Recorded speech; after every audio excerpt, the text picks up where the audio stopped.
Okay,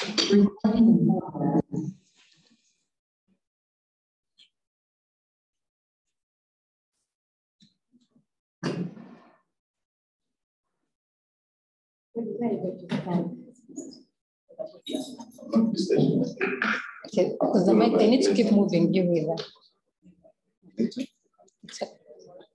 You start.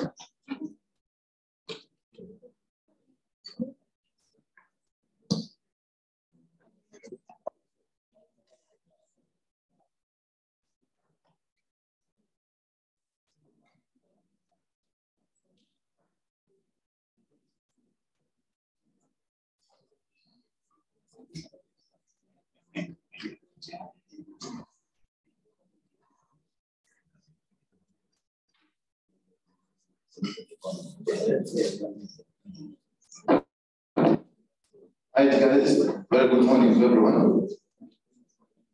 Guys, good morning. Good morning. So, welcome everyone here. I think we are a little past time, so we hope that we shall run through the other events of the day. Hopefully, we should still be on time. So let's just settle as the schedule of activities is being distributed.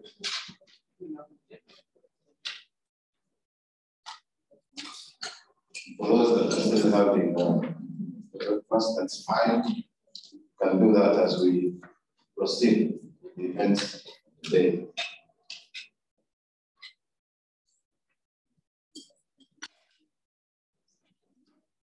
So when that is done, we shall commend this event to the Lord. We shall have someone lead us through a word of prayer. So that will be Sylvester.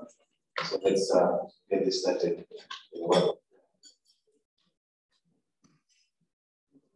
Thank you,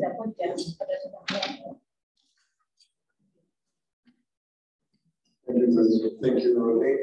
Hello, everyone. Hope you're having a good morning. Let's honor ourselves with prayer. Lord in heaven, thank you for the gift of life and for gracing us with most blessings we here. We put forward to you the activities of the Chevening Alumni Association, especially our AGM today, but most importantly, the greater events, the works and efforts of our hands and minds to your commitment. We ask you to bless them, strengthen them, and bring good fruit that makes an impact to everyone in this world. We ask this through our Lord. Amen. Amen. Thank you so much, Sylvester, for that short and brief prayer and for commending activities of the day to the hand of the Lord. By way of introduction, maybe I'm sure we are seated somewhat with people that we know, some with those that we don't. So maybe just say hi to the closest neighbor, get a name or thereabouts. Right. Again, thank you all for coming out here. For those that are still having breakfast, as I say, that is fine with the rising prices in this country. It's not surprising that you have to be partaking of this breakfast. So please go ahead and do your thing and be at peace with it. I think Alan is right behind there. I'm very happy as he is for this. But yes, what has been served is for us. So please go ahead and enjoy that. I'll just go ahead and introduce myself. For those that don't know me, by names of Rodney Rodrigo. I'll not give you the year, but just by saying COVID cohort, I will assume that you understand the year. Yeah, so the COVID cohort, the special cohort of the previous year. So by, again, word of introduction, I work in my free time as a manager IT audit at Centenary Bank. And yes, so I'm going to be the MC for the day. And, let's get this started. Of course, I'll have to give opening remarks, but I'm sure I'll just give something very brief. Just to welcome everyone to this event. We hope that we share and be able to see what we bring again to the association and also what the association does bring to us. And we're able to again learn from the initiatives and what has been achieved throughout the year and the past time. So we shall see sharing of reports. We shall have again interaction. And again, for the special cohort, you know, our cohort was special. We didn't get to meet physically until last week. Not last week, last month when we met High Excellency. All our meetings were, most of them, majority, were virtual. I only met like about 4 or so people before that meeting with the High Excellency. Otherwise, again, thank you so much for coming out here. And in terms of my introduction and my opening remarks, that's it. I will then just invite the chairperson to say a word or two.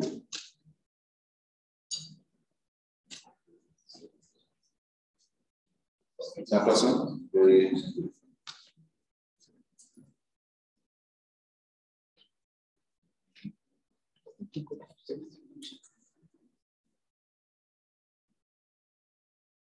And then, so probably what we're going to do, just to get to know ourselves, we're going to move the microphones around very briefly before the chairperson gives remarks to understand who everyone is. So let's start with the chairperson as well. Oh, thank you, Rudy. Good morning. Good morning. I think we should be more cheerful than she nice. Good morning. Good morning. Good to be here. My name is Sophie. Just going to request quickly that I do some introductions, since we are still few. I'll just take it off from here. My name is Chevening Alumni. I'm a Chevening cohort 2000, 2001. It's a long time ago, forgive me. University of Sheffield, where I did a master's in political communication. I am now working in the Parliament of Uganda as a deputy of the Hansard. Thank you. Ladies and gentlemen, my name is Tina Kwamana.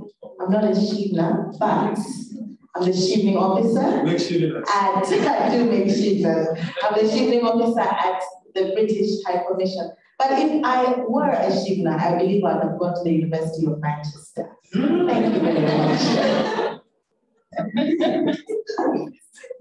Very endeared to Tina, now that she thinks would have gone to Manchester. I'm Olive Sabiti.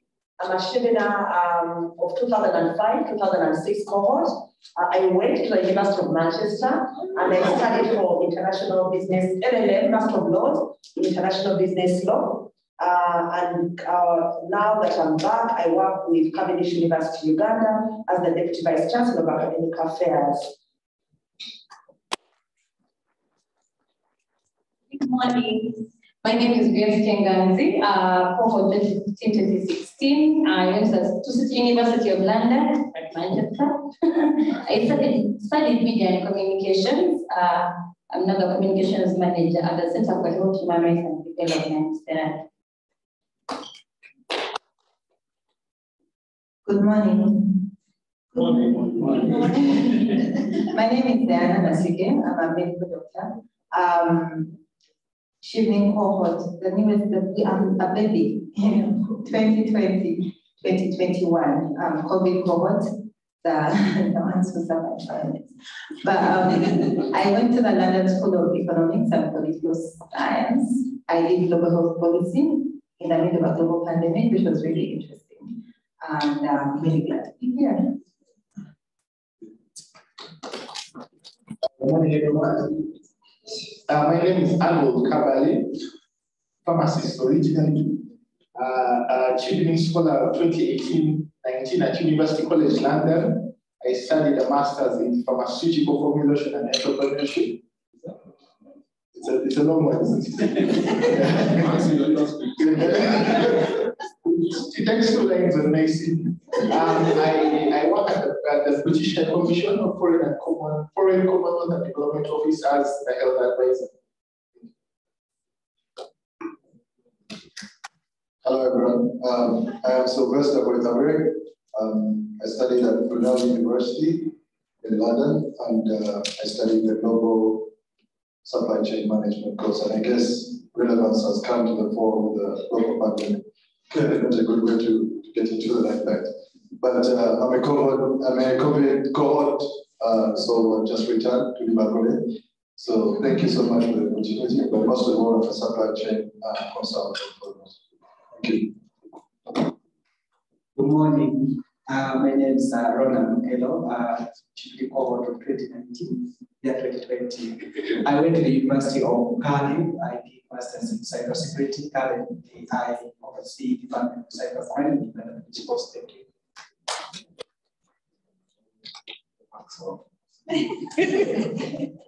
Good morning, everyone. My name is Fiona Apio,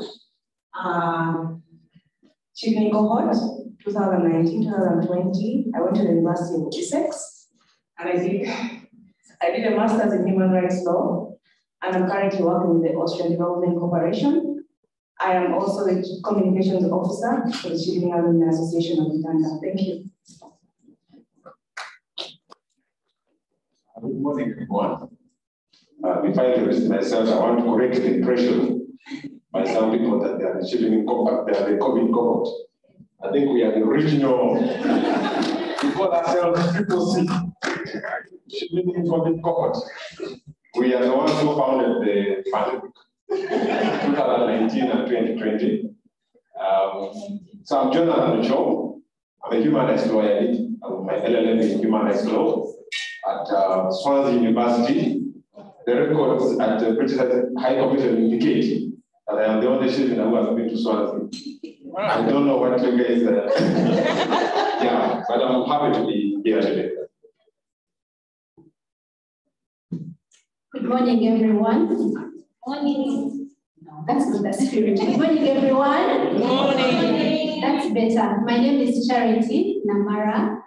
I am a COVID Chevener, 2020-2021. Second generation, as Jonathan says. I went to the University of Sussex. She went to Essex, I went to Sussex. There's some uniformity there. So I did a master's in gender studies. And currently I'm working with Women Strong International as a technical advisor, capacity strengthening. I'm glad to meet all of you.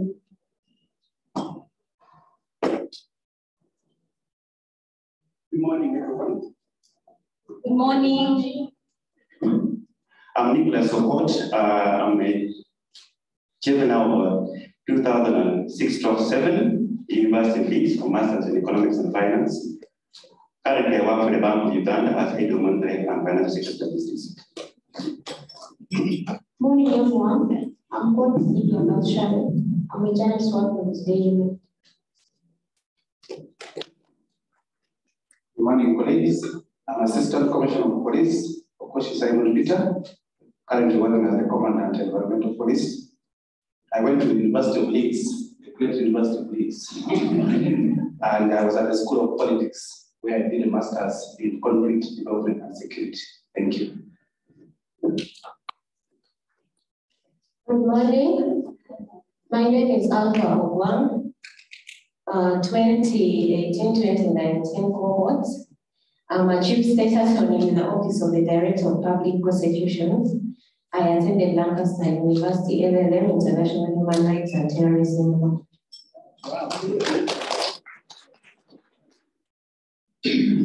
Good morning, everyone. My name is Jacqueline Kaija, and I was in the 2015-2016 cohort at the University of Bradford. I pursued an MSc in Economics and Finance for Development, and I'm also the treasurer for the Chevening Association, Chevening Alumni Association of Uganda. Thank you. Thank you. Good morning, everyone. My name is Alan Brad Sembalve. I am 2016, 2017, and I went to the University of Manchester Business School, and I'm the vice chairperson for the Chevening Alumni Association. Thank you. Thank you so much, Alan. Then to the other table, I don't know if the quiet distancing, I'm so sorry. Please take it away. I don't know why they call it fear, because okay, my name is Mugunga. the British High Commission has lowered the gun. So, at that time, we had photos without masks. So my name is Mugunga Emmanuel Freddy. I'm currently the Undersecretary of the Ministry of Energy and New Development, where I also play a dangerous role for people of death of accounting officer. Yes, very dangerous role. I went to the University of Birmingham. We are welcoming you to the community of the campus this year. So those who are coming along, I've only seen Tina. I'll be there myself. So I went to that university in 2004, 2005. That's when I got my Chevening scholarship. And people who are looking for having a record, I am the only one I'm told who has ever given the ultimatum to the interviewing panel that I'm not coming back next time. The following day, they gave me the result that I had won. So I did the Master of Science in Governance and Government Management at that university. And I am also the first chairperson of the interim for the interim committee, which handled issues of the constitution. And the councils who are here, I decided not to benefit from a constitution which I spearheaded, so I didn't stand for election.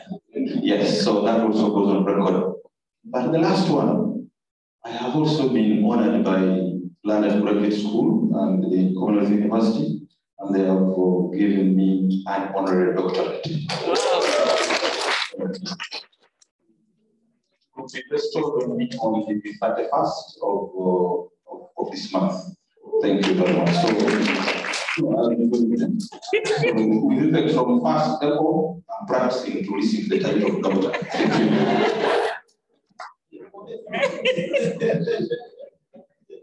Okay, you're welcome, all of you. My name is Sarah Natumanya. I went to the University of Bristol, cohort 2018.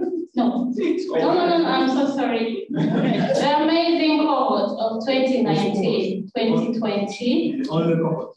The only cohort. I started a master's in gender international relations. It was so difficult because I came from a different background, but I nailed it. In my next Chevening life, I want to be at the London School of Economics and Political Sciences.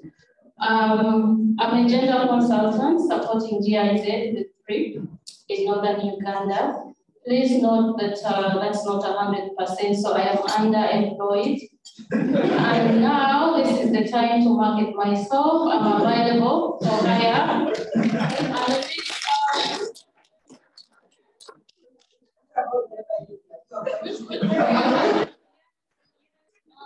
I mean, this is a good platform. I will pretend that,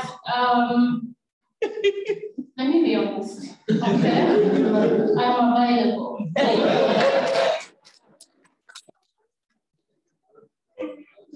Okay, in the capacity of the Chevening Scholar and an alumna, I'm the leader of the bid on refugee livelihoods that you have been seeing going on along. We shall give you more details later.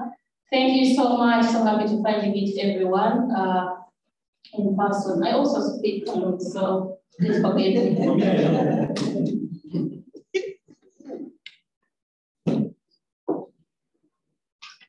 Praise the Lord, colleagues. Amen. I am Miriam Atembe Ogunga. Listening to you now, I qualify to be the grandmother. Because if I tell you I'm 1996, 97, would you accept that I'm the grandmother?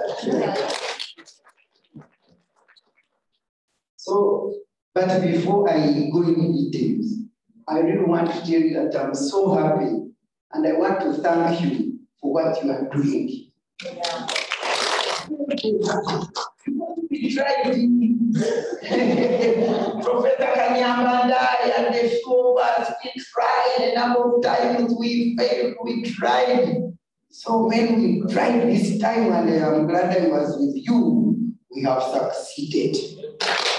With integration, with technology, and the passion and the commitment to serve. I'm really very happy. Today I was busy, I'm going for Mbaga, but when Brenda rang me, I said, I must pass there because those are my people. I must go. Now I went to the University of Warwick, Coventry, where I studied the Masters of Law in Development. So I have a Masters of Law in Development, and I was later on honored by the Victoria University of Vancouver with an honorary doctorate for the distinguished services I had done in the area of gender equality and women's empowerment, empowering, bring as a role model, women world over. So they call me the Honorable Dr. Miriam Matende. Because we are people don't know me, I have seen it all, I have done it all. This country, what have I done? What have I not seen? And by the way, I am an awardee of the Chevening Lifetime Achiever. Yeah. Professor Kanyama got the first, and I was the second. Two of us are lifetime achievers. But so happy, you give me joy when I see at least I belong here. My problem is computer. These things of WhatsApp, I look there, they're about 200. So I want to thank him for calling me because I became. And after she called, because I said, but if it's too late, you are letting me know too late. Then she said, did you read? I said, no. When I found there is no people who are going to attend. And I don't know how to put my name. Anyway, that is the grandma. She needs to say, thank you very much. I'm glad. Thank you very much, Honorable Doctor. I would just like to say that as a point of correction, we young people know you. We know what you've done for this country and we do appreciate. And well, the conception that we don't know you on the side of the valid. I speak for the youngest cohort. Thank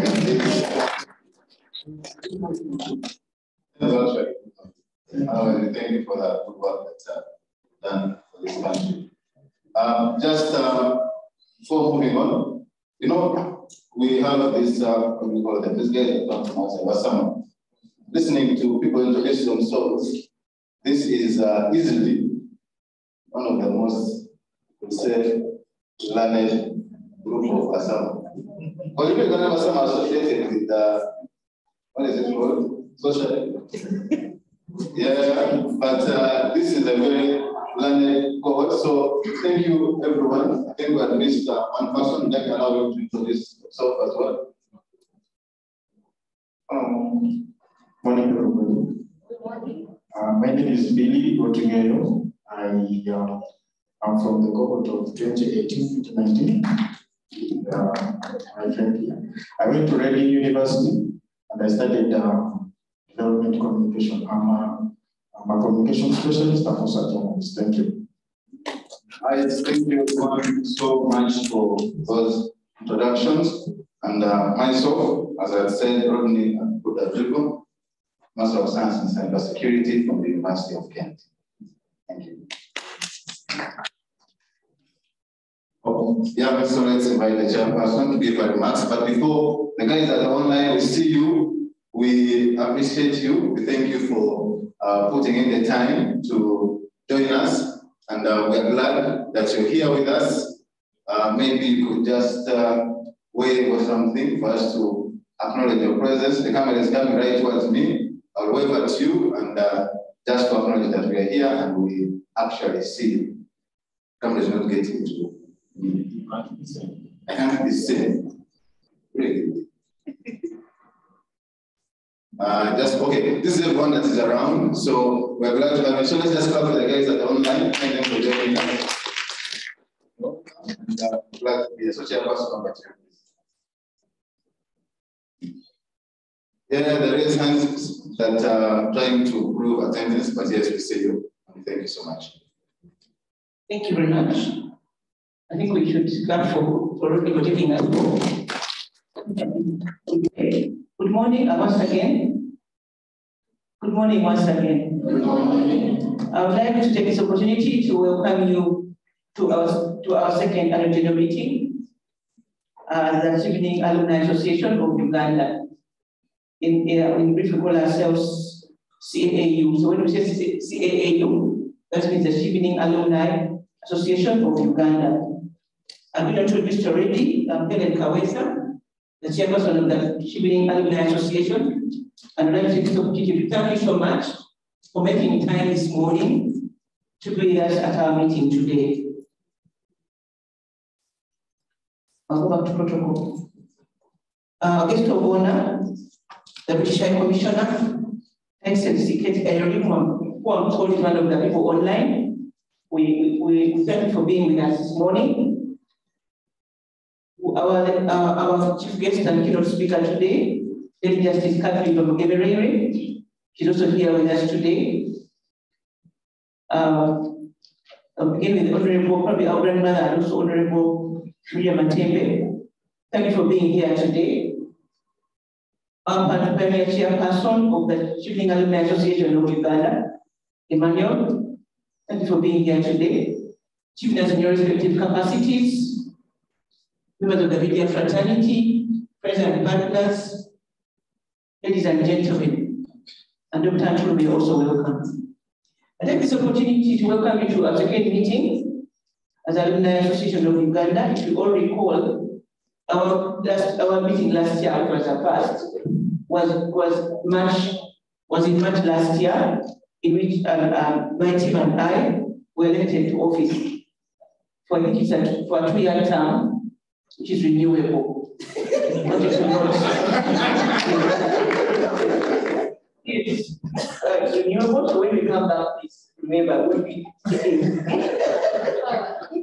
I want to thank you for making the time to be here and for the support that you've given us over the year and even before that. You remember last year when we were here, well, quite I won't say good, but it was a bit tense because we were sort of in a bit of a lockdown. And so we were still scared about what was going on around us. So I want to thank God that we are all here today. We are here today as Cheveners, having survived, I think it was 1.5 or 2-year lockdown. So I think we should thank God for that. Thank you very much for keeping us going, keeping the momentum and the drive going, especially during the lockdown. I'll focus a lot on that because we opened up WhatsApp forum, just before the lockdown, but we kept ourselves going, communication open, and a lot of activities have taken place online in the digital space, and thank you very much for that. And it continues to do so. My statement, because I will be brief because of time, is in a report which was printed and will be available to you in a few minutes. Also on the WhatsApp forum. So when it comes, you will be completely to see what we are going to say. But in brief, I would like mostly to thank the team with which we've been working over the past 1 year and maybe before that. We've done a lot of work, and we take pride in what we have done and the support you have given us. I want to thank you for the support, most especially for attending our activities. Like the one we have today. We have had, since June last year, a number of webinars that all of you, I'm sure most of you have participated in those, on different topics. The members of the executive committee will take us in presentations on details of those. So I'm not going to the nitty-gritty of that. We have also we're lucky to have won prestigious bids, 2 bids from the Chevening Alumni Program Fund. We put in 2 bids, I think we put in 3 and 1, 2. One was for refugees, empowering refugees, another is for inclusive education, and the lead persons will take you through that. I want to thank in a very special way the members of the executive committee who have worked. I will just ask them to stand up for recognition when I read your name. I'd like to thank Brian Allen, who is our already up. When we were being elected to office last time, I was very scared because he was one man among like 7 women. I think he's done well, so it looks better even than he was. So we looked after him well. So glad for us that we looked after a man well. I want to thank Jackie, our treasurer, behind there, for recognition. And we see her on the WhatsApp forum, requesting you to pay up the subscription, membership fee. Please, she'll come and say hello to you today. Not to ask you for that, but just to say hello. But if you have something in your pocket, please dig in and get it out. It's something to us.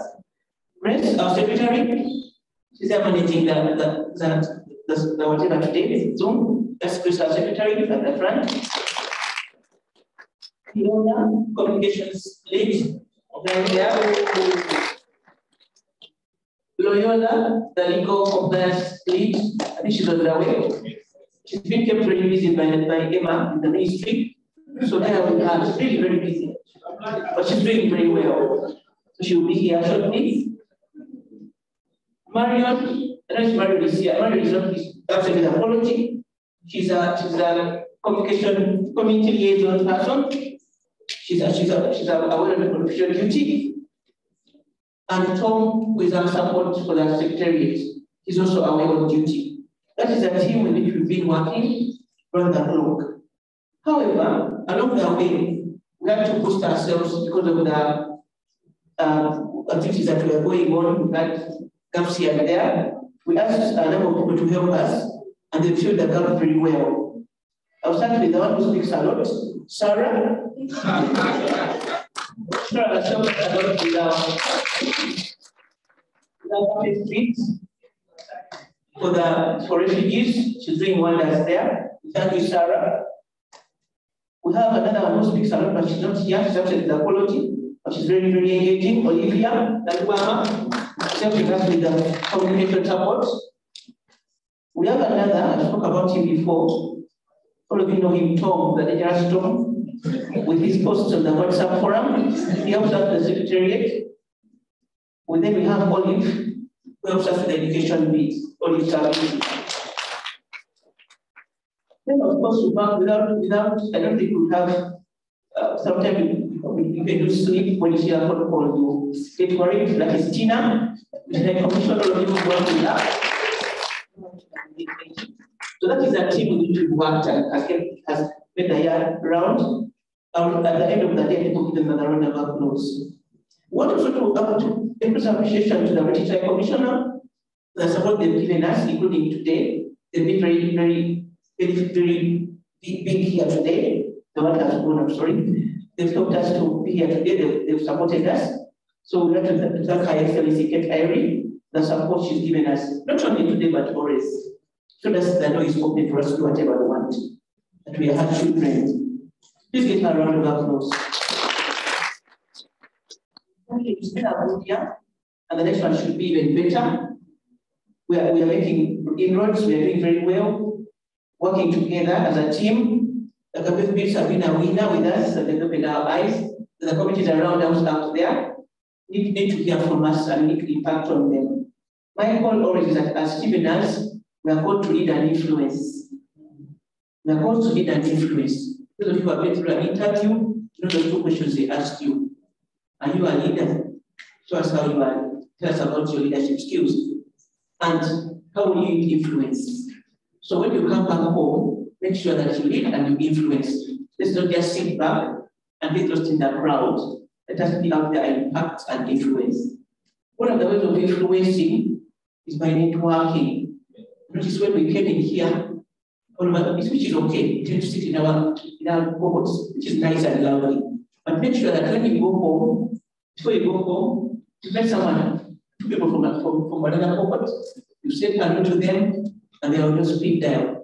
I can see powerful people, engineers, lecturers, police people. And all of you that one day you need a police officer and you know. How can you go back when you don't know these people? So please make sure that you get all their numbers in there. So mix up, get to the person next to you, who's not in your cohorts, and be visible. Let's be visible. we've managed to make some mementos and request that each of you get something and takes one home and wear it with pride. If it's a t-shirt, it's a t-shirt. If it's a coffee cup on your desk at work, get a coffee cup. If it's a travel flask, get one. So let's be visible and let's impact. Because they are watching us, the Chevening Secretariat is watching us, and I believe that the numbers this year went up to 24 because they've seen that we're making impact here. We want you to be like think which has 50 plus and can even do better. Because when you go for the interviews and the quality of people can even do better. So the work we do here, the impact we make our sponsors proud and they push more into this. So when we invite you to come and participate in our activities, please do attend. Don't say you're too busy, you can't make it, please do attend. This was a think tank. There's an issue that we're going to speak about in our meeting, but because of time and I consider that the MC is up, I think it's being polite because it's a seminar. I'll stop here and wish you a good meeting. And I think we have to invite, I don't know if you're going to guide me, but I wish you a fruitful meeting. Looking forward to your ideas on how we can be more impactful, more visible, and also to help more Ugandans to get these scholarships, because many of them need them out there. Thanks for listening to me, and I wish you a lovely day. Thank you very much. Those are wonderful words.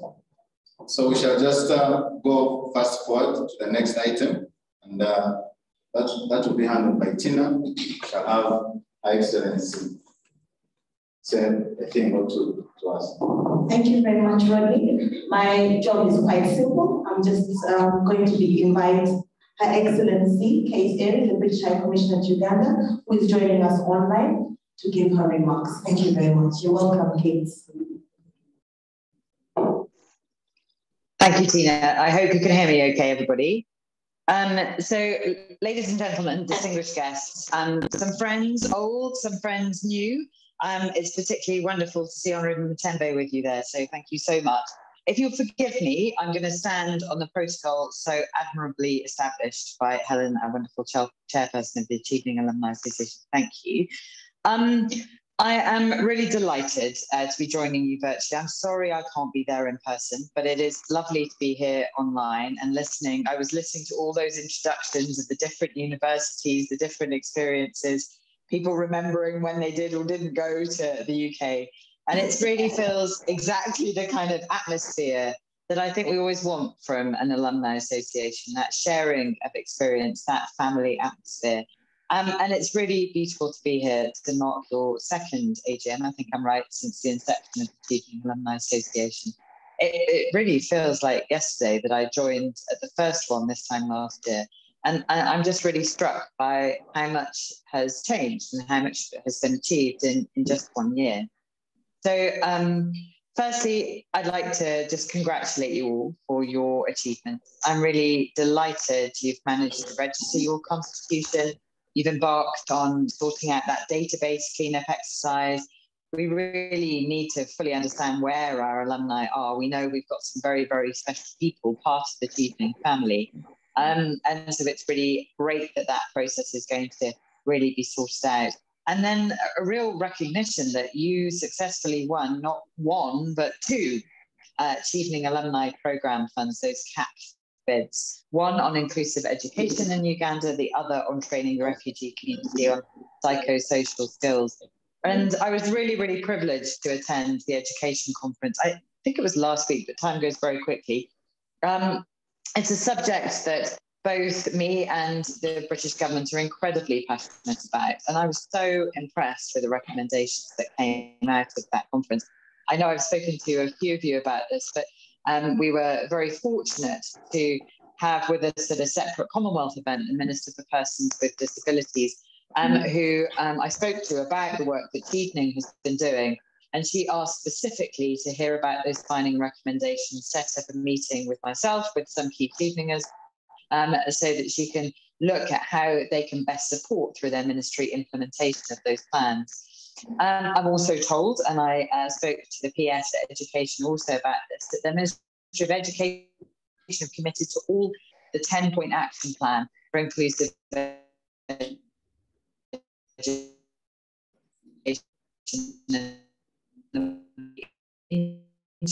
integrating those recommendations into the budget paper that they're putting together. And it's a real fantastic achievement and shows the impact you have made, and it shows how we're reigniting the debate and interest on an important subject. I'm going to come back to kind of the influence piece in a second about why I feel that's so important, but I just want to give time also to the refugee bid, because that CAPS bid was also incredibly important, really highlighting skills and touching on areas that actually, you know, from the donor community, if I put my donor hat on for a second, perhaps get missed sometimes, to be frank. And it was a really important bit to be bringing and raising those subjects to the agenda. You know, the training that you're equipping refugees with on life skills, empowering them to be better citizens who know their rights, is incredibly important. And that focus on urban refugees as well as those refugees in settlements, I think was incredibly welcome.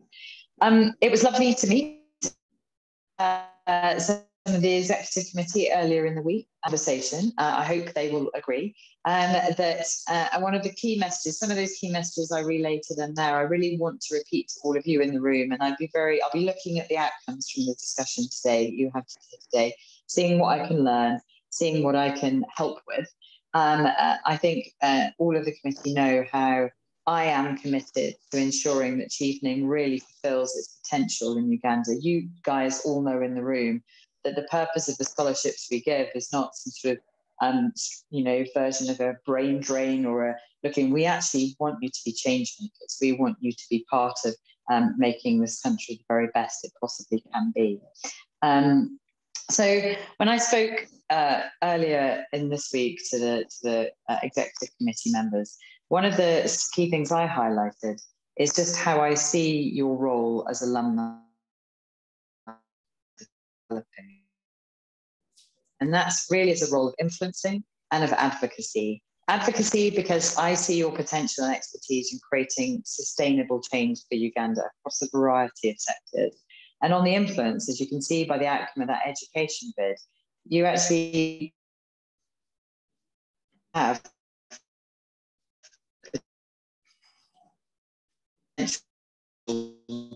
to influence policy and change practices.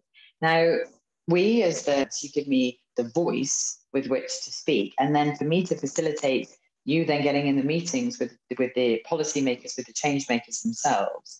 But it's your voice that, together with our voice, makes it so powerful. And I just want to underline that, you know, I want you to realize that contribution that we always asked you to make when you came home. We're very happy to facilitate it. We're very happy to lean in. And I'm really proud of how those CAPF bids are starting. You can feel to make that change. And like I say, you know, giving me the tools, giving me the evidence base that I can then take across ministries, across this government to make the case. And then within the refugees, that can also be within the donor community too. So I really encourage you, and I really like the theme of leadership that comes through, because it's that leadership, it's that influencing, it's that voice. You guys have such an incredible potential to make a real contribution to Uganda's development agenda. And we all know in this room how critical that is at this moment in time. I'd also like to thank you for the support that many of you have given. And it's really, really appreciated to the Chevening marketing and interview periods last year. I often get asked about being able to increase the number of Chevening scholarships we have and Commonwealth scholarships we have in the country.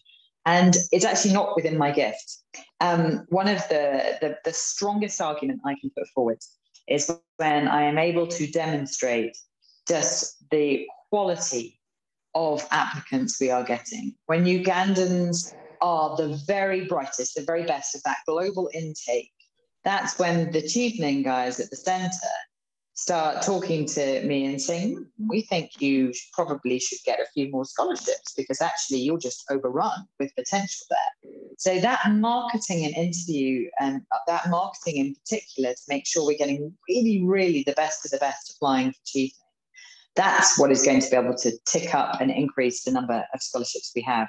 And I know this because I've done it in other countries on this continent. We've managed to double Chevening scholarships in other places by making sure we really get that marketing working. So thank you so much for those leaning into that. It really does make a big, big difference.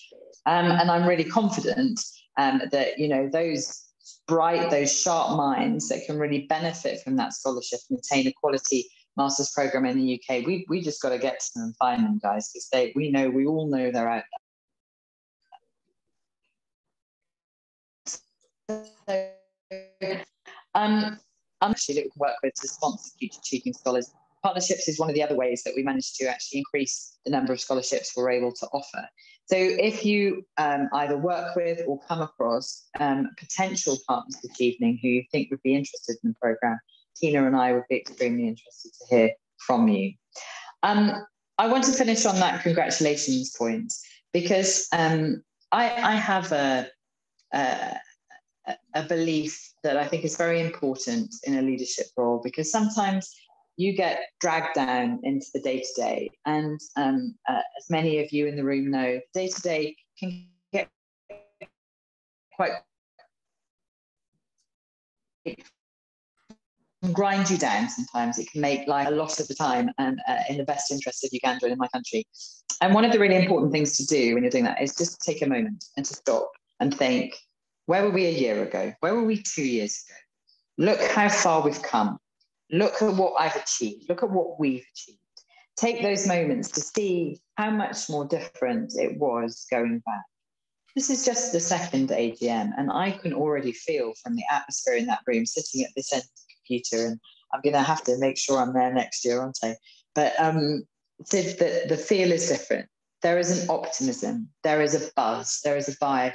And I come back to the fact that you guys have an amazing voice in this country. And therefore, you know, that building that optimism, building that voice, I think is going to be so critical in the years coming and the years ahead. So my personal commitment to you stands very strong.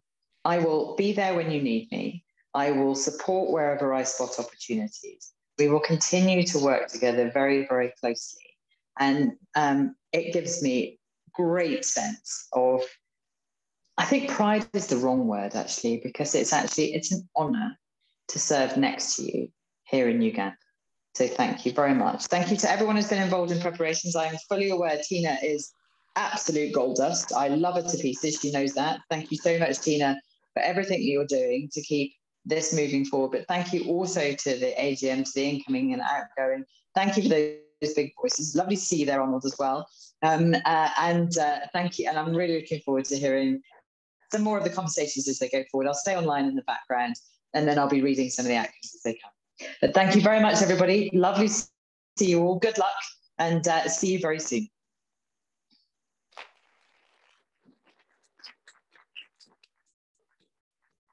Thank you so much, Your Excellency. Once again, a round of applause for Your Excellency. I think what's important is that Uganda is overflowing with quality, and we hope that then translates to more numbers in the near future, so that we just grow this number and have a community of as many people as we can have. Royal will see you. Welcome. And, good to have you. Then let's move on to the next item. I'll request Jonathan to very briefly introduce our guest of honor.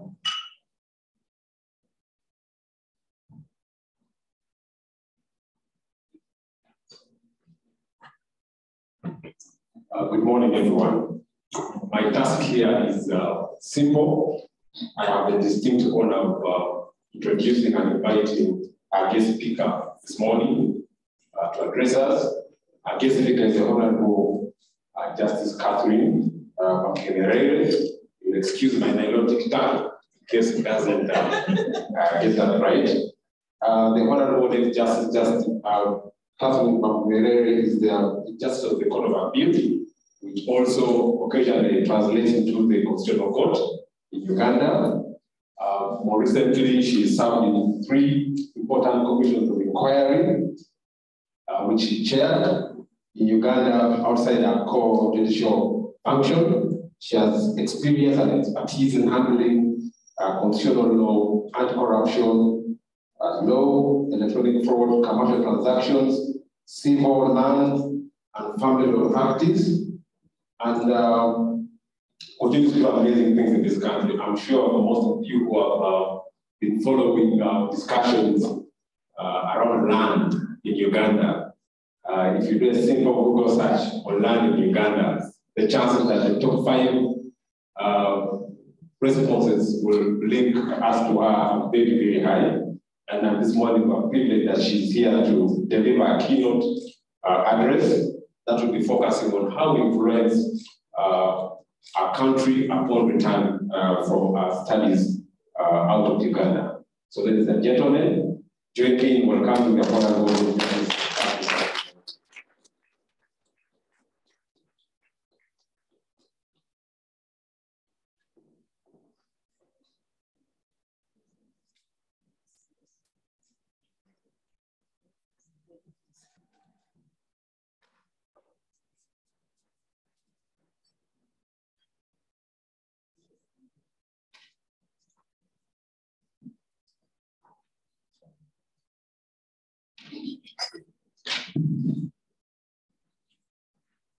Thank you very much.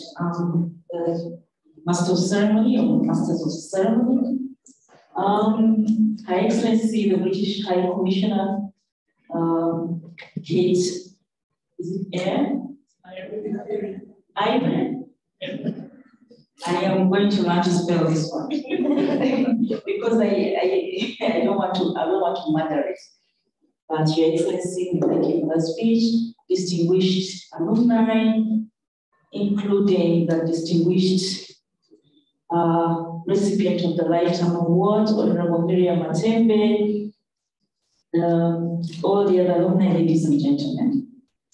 I would like to start by thanking Helen Kawesa. I was just teasing her that one of these days they should give her a title. She works among so many honorables, she should grab one, you know. One of the most prominent personalities in this country, known for her work at Parliament. So I want to thank you, Helen, for that. The question I immediately asked Helen when she invited me was, why me? I'm not an alumni. Why did you invite me? In fact, I asked her, don't you have alumni? And now when I get here and I see Honorable Maria, I'm like, yeah, actually, I'm not even fit to clean her shoes, as it were, so to speak. The question that immediately comes to mind is, if you haven't been a recipient of a Chevening scholarship, what business do you have talking to these distinguished ladies and gentlemen? Probably my claim to fame is that I studied, lived, and worked abroad for 10 years. And for 8 of those years, I lived in the United Kingdom. Yes, I was. I'm an associate lecturer at the University of Surrey at Guildford. And I was a postgraduate researcher in the area of governance and anti-corruption. No, I did not study in the UK as such, but I taught quite a number of people, including hundreds of Erasmus students. And I recall one very outstanding student of mine whose names were Aliko Dangote. Does that name ring a bell? Yeah. She went on to do 2 masters after the course she was doing with us. And yes, I have been a referee to a number of successful Chevening scholarships. And I can think of 2 right now. I see one of them, Loyola, seated right there. She's just come. Miss Daphne, maybe she'll come, maybe she won't. And recently, one of our researchers, not being my daughter, completed a PhD at Harvard. And yes, I brought up 2 children in the United Kingdom. I joined the UK when they were 6 and 9.5. My son and daughter. My daughter is a Bristol graduate. and she's a Harvard alumni. She didn't go to one of the Chevenings. I supported my husband's career for over 10 years, and I did this by not working full-time while we were expatriating. So I would do half-time work, but I did not put my career on the shelf. Did you know that 64% of employers consider study abroad experience to be extremely important? 92% of employers look for experience gained abroad, such as flexibility to new changes. A study abroad resume is a power resume booster. And it shows that you have skills to achieve business and other goals. In fact, the resume is such, the study abroad is such a booster that when I was doing my LLM at the Deadman School of Law in Dallas, Texas, we were allowed to boast as SMU graduates, even postulating our dates of graduation. So we already had business cards, and they said we were going to graduate. Indeed, and I'm glad we all graduated except one student from Kenya. And we were able to start applying for jobs. Indeed, I was granted a visa to work in the United States. And then I was presented with this conflict. If I decided to take up work in the US, then all my family would have to move to the US. At the same time, my husband was working for Shell International and had a new assignment to work in the United Kingdom. And his assignment came with more attractive packages than mine. So we made the difficult decision to move to the United Kingdom. So in my case, therefore, going to the United Kingdom presented almost a conflict in my mind, but also I got quite a bit of cultural shock, having lived in Mexico, in Dallas, and before that in Uganda. I had in my mind that when you come from Uganda, it is easier to live in the UK than it is to live in Mexico. That's what I thought. In fact, when we left Mexico, went to Dallas, I left Dallas, I just thought this is going to be easier, by far. We had only returned to Uganda 2 months after living in Dallas and in Mexico, and our household property had not even arrived from the high seas when my husband got the new assignment. He announced that we were going to a new outpost, and that was going to be London, UK. At the time, our children were aged 9.5 and 6 years. They had already been going through a traumatized time of changing schools. At one time, they changed schools 3 times in 1 year. So we had to grapple with this idea. How do we do this? And thought about it and packed a few essentials and got ready for the next adventure. My husband had an assignment for 3 years, and his visa was for 3 years. We ended up doing 8 years plus. So I did 8 years and I returned, and my husband did a longer, and my children did even longer. As I speak now, my formerly 6-year-old who left Uganda when she was 4 years works in the city in London. My son is a 28-year-old with an MBA from the UK, but is back here in Uganda doing his first job, and I'm excited to be back. So, how do you feel, and how did you feel when you first returned after your Chevening scholarship? I'll read you a quote of how some people feel after the Northern exposure. Now, Northern exposure is actually a sitcom But this, but the whole experience feels like a northern exposure, right? Or is it Western exposure? In a sense, it is coming back, the return, which gives meaning to the going forth. We really don't know where we've been until we come back to where we were. Only where we were may not be as it was because of who we've become, which is, after all, is why we left. It says everything about why you wanted to go to study. Now you've come back and, hey, how do you feel? I would like to start this conversation by saying how delighted I am. And it is delightful to speak to this exclusive club, the Chevening Alumni. And I can tell you, I was one of the unsuccessful applicants of a Chevening scholarship sometime back. So you can't imagine what it's like to talk to you guys.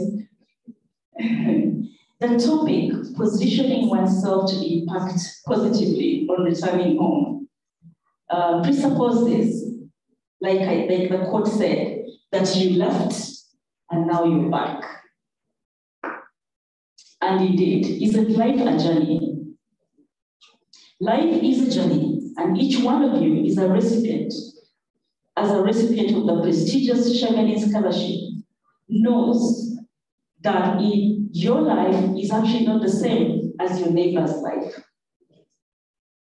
Your path, even if you went to the same university, may not be the same.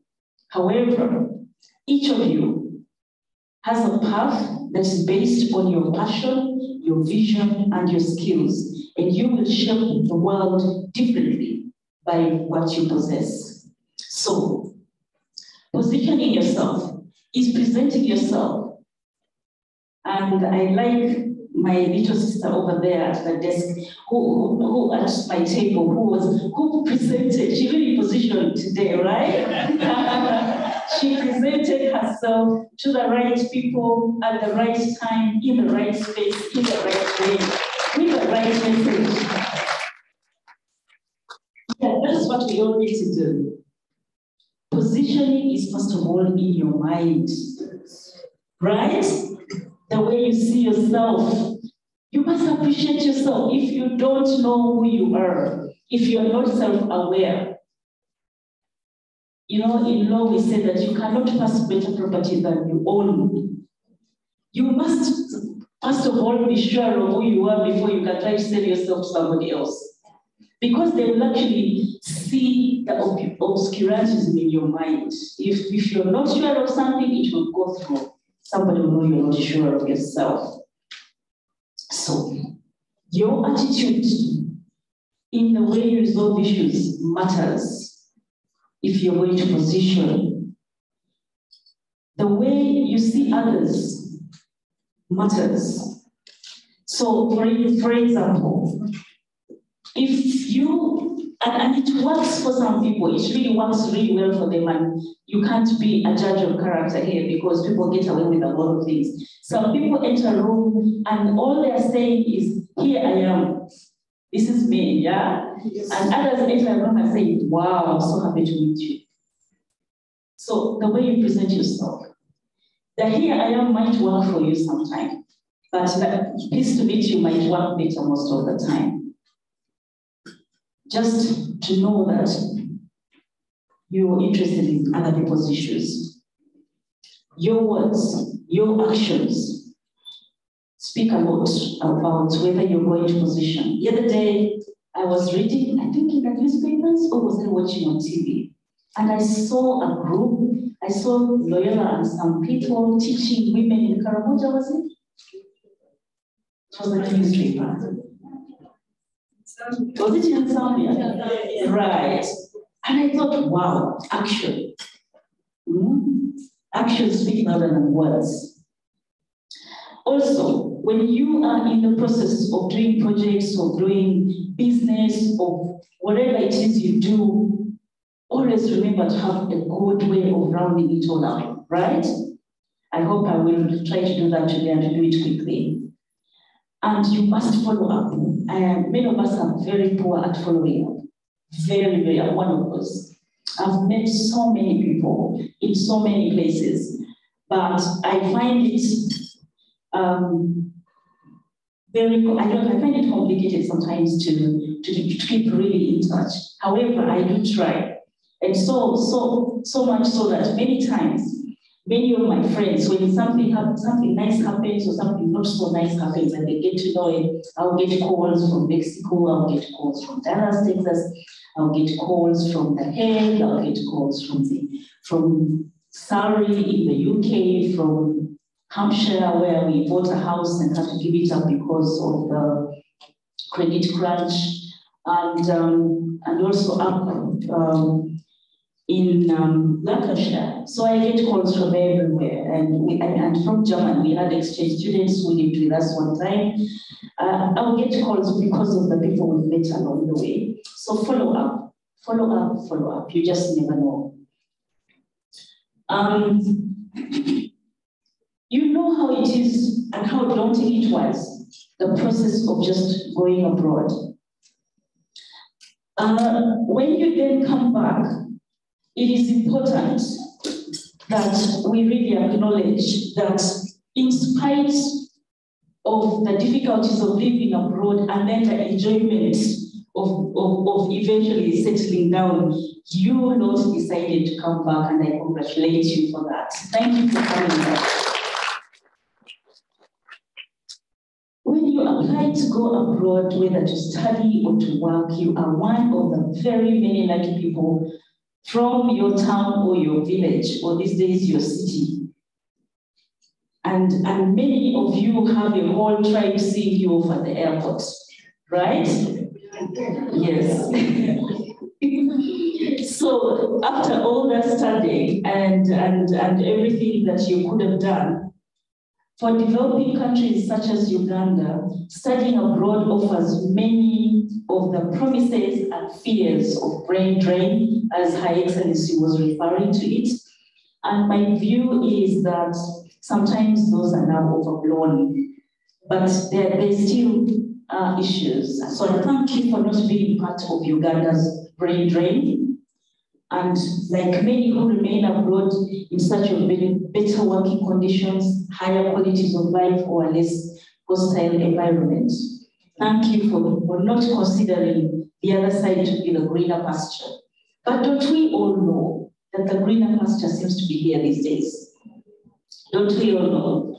How many university graduates from all the beautiful universities, and you know Chevening always gives you the best, right?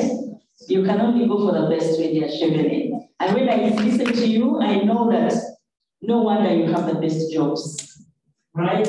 And yes, we know many of our colleagues, particularly from some parts of Africa, I want to say, who actually put aside their university and go and work into schools, right?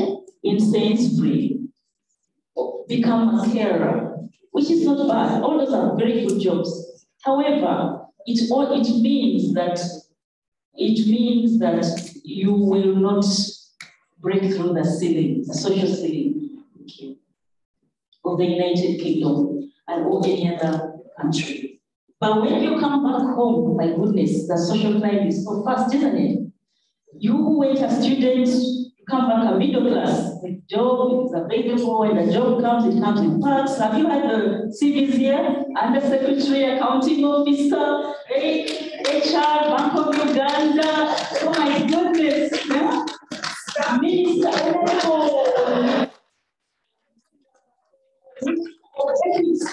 And do you know what it means to me? It means to be a minister of ethics. It came with a bodyguard and a vehicle and straight from work to these things, people. You know, instead of becoming the lower class, the other side, you come back and be the middle class here. And you can see that our elder has never gone back. She's never gone back. She stands up, she's a bright light we all look to. That is the power of coming back home. So, It is a great choice to come back home. I can assure you, you will never regret. But the only way you will never regret is by two things. I'm just mentioning two, there are many others. Never lose the sense of wonder. Never lose the sense of wonder. When you return to your home country, the way you did, remember that sense of wonder with which you went abroad, with which everything was exciting. The expectancy that you had, the open mind, do not lose that when you come back. And how do I know? There's so many, and if you just look back in your community, you will find uncles and aunties, grandparents, and all of you, who went abroad and always talked in a very excited way about their experience, right? They never at any one point failed to tell you their story. You need to tell that story, but to go beyond telling that story, you need to get a dream from the story you lived, wherever it is you lived. As a child, I loved to read the books of Enid Blyton. I don't know whether any of you were old in your days, whether those were the books you ever read. Enid Blyton, when I was a teenager, Barbara Cartland. Yes, those books gave us dreams, And when the teacher found you reading Barbara Cartland when you were in high school, you would get a warning. You're not supposed to dream at that point. And then growing up, I also read C.S. Lewis's books, and one of them was The Witch and the Wardrobe. And later on, I read a few books by Patricia St. John's. But all these books, plus so many African classics like A Grain of Wheat, God's Bits of Wood, and name them. All these books built in your mind a world. Of course, I know that in your generation, we are reading Chimamanda books, right? Chimamanda, and reading Makumbi, the first woman and all this. So there are new dreams being built. We have to decide in our minds what our ideal lives should look like, even when you come from a humble background. If you told anybody that Catherine would be living and working in the UK maybe 40 years ago, they would laugh at you because there was no such dream. It was only in my mind. In fact, it was so much in my mind that when I was completing high school, I thought I wanted to become a teacher because the nearest best to an ideal life was a teacher. Why? The teachers in our schools lived in brand new second, third IDA houses. There's a project called IDA. Yeah? International Development, what? HNC. So they had built teachers very nice new houses, they had nice furniture, and then you'd have a book full of shelves. I thought those were dreams. I was happy to live that life. And I thought, well, I should become a teacher because you can live that life. My teachers, however, gave me good career guidance. They said, no, apply for what you're best at, and I think you should apply for law. And I only studied law because I put it as my first choice, and my marks took me there. Because I really knew. My father was a magistrate, but he did not practice when we were growing up. He had left, he was a businessman. And so we didn't really have it firsthand. But having that dream matters. And please, no matter your background, have a dream. Carry that sense of wonder and adventure. I carry it with me wherever I go. In fact, we met a couple. We were living in a neighborhood. In the UK, there was a neighborhood of about 30 houses, which all belonged to Shell. And there were big, nice bungalows that you don't ever expect to see in the UK. So I didn't live like a student, sorry. I had a 5-bedroom house, fully furnished. And my neighbors were from Holland, they were from Sweden. I think I had one from Pakistan, another one from India, and I think I had West Africans. I had one from Nigeria, and I think Nigeria was the main one. Kenya as well. Most of them were Dutch. In fact, so many were Dutch that the school next door was a Dutch school because, you know, Shell oil is almost Dutch oil now.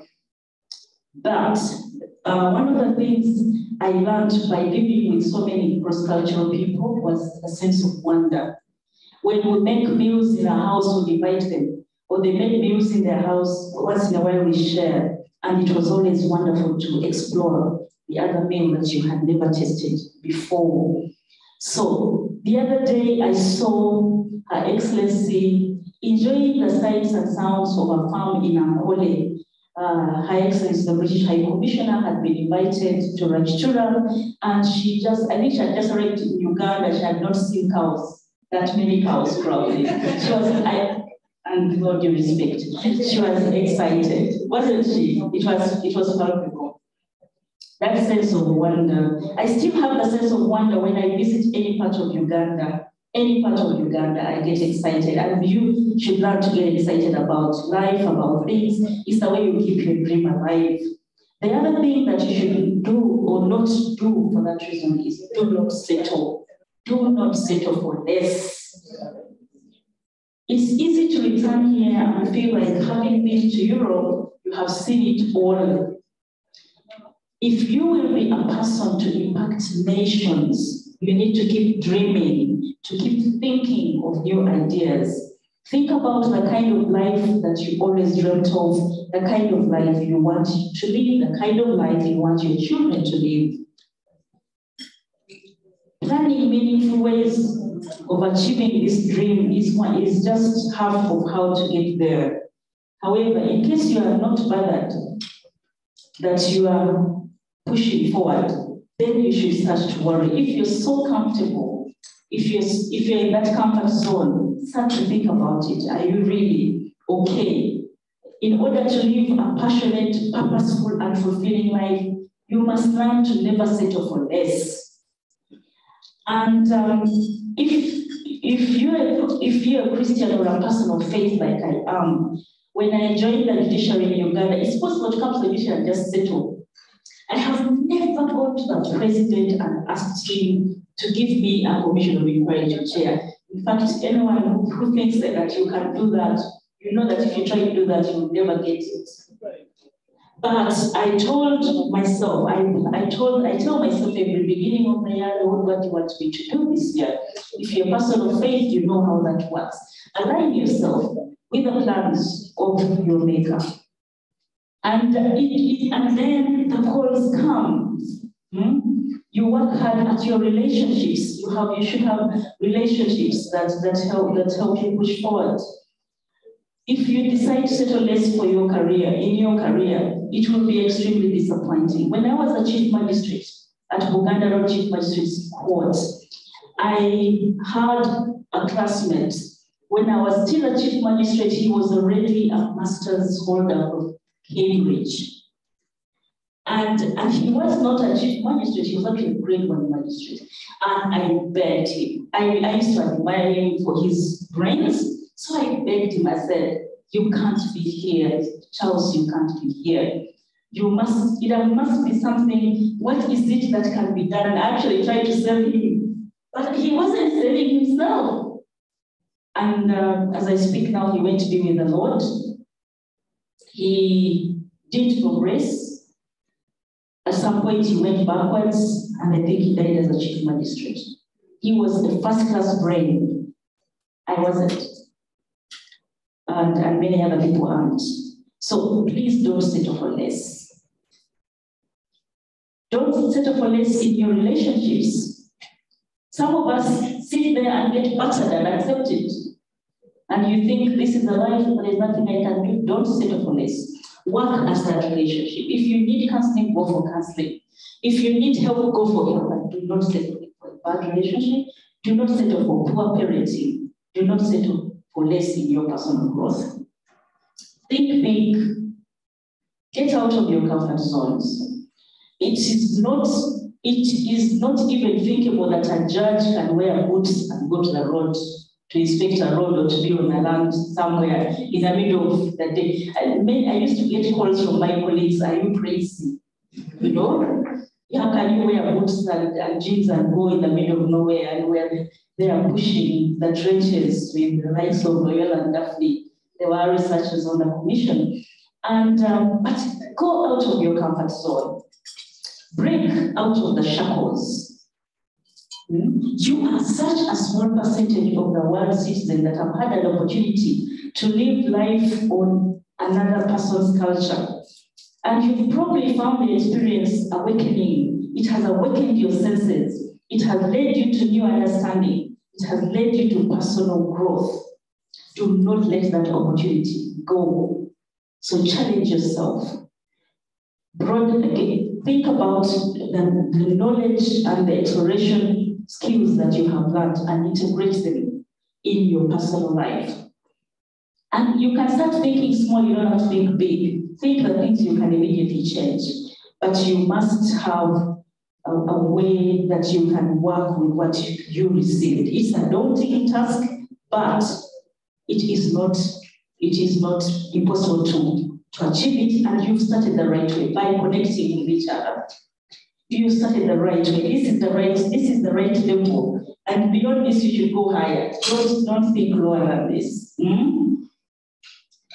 You have to readjust your life. So this is the final one. Readjust your life to the life here back in Uganda. And don't put on, in that sense, you've got to be understanding to yourself. Sometimes it's difficult when you come back. Sometimes people think you've changed. But hey, change is constant, isn't it? Yeah. So what if they think you've changed? You should tell them they've also changed. You know, because you cannot have left things the way they were, although they sometimes look that way. You know, you've come back with new skills. You've come back with new ways of seeing things, and you're going to be challenged. When I first came back, in the 2 months before we moved back to the UK, I was immediately posted to another country. In fact, I was asked whether I want to go to Angola.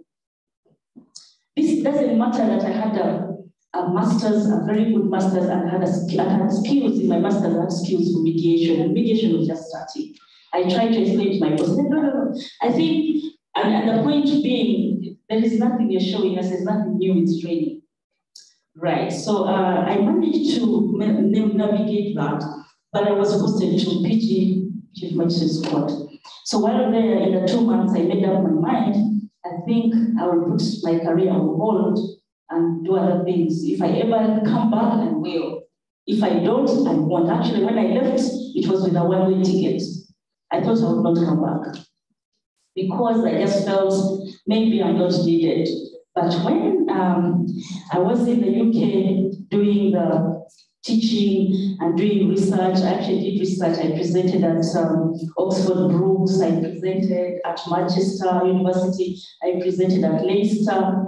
And then I went to the World Bank, and I was just at the point of actually deciding, do I really want to make this permanent and probably get a PhD? Then I got a call to come to return to Uganda. It was a headhunt, and I was headed back here as a High Court judge. And knowing what a career jump it was to come from Chief Magistrate, I thought I should, and the credit crunch was hitting very hard at the time, and everybody in the UK was looking for jobs. I just thought, well, maybe it's time to come back home, and so I came back home.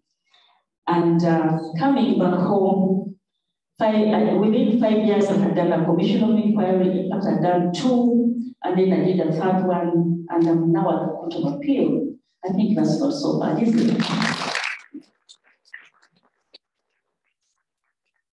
It is important that you bring your skills back home. You belong to a small group of people who have had the rare opportunity to acquire foreign education. You need, therefore, to be aware that Ugandans have been going to study abroad for many decades. However, you are the special notes that could change things around here. While many excelled, there are those who were unable to complete their courses due to so many distractions. I therefore urge you to acquire and enhance your appetite for knowledge and learning, and not cease to be excited about opportunity. As I conclude, my understanding of a Chevening scholarship is that it's a blank check. Many would have wished to have it, including yours truly. But I went to a better place. In fact, my alma mater recognized me for, I think I got a similar thing to what I was talking about, a life award, and it's where George Bush has his library. It's extremely, it's an excellent small university for people who have the money, and I was privileged to go there without money and completed my course. Therefore, I implore you to use your skills in leadership that you've acquired, in communication, in cross-cultural awareness, self-awareness, adaptability, self-reliance, courage, and problem-solving to truly become champions of change that is so much needed in Uganda. I conclude by thanking you once again for inviting me to participate in this important conversation. And I wish you success in whatever you do and on this once in a lifetime opportunity that you've had. And I hope that your life skills will become an asset to this country. Thank you for listening to me.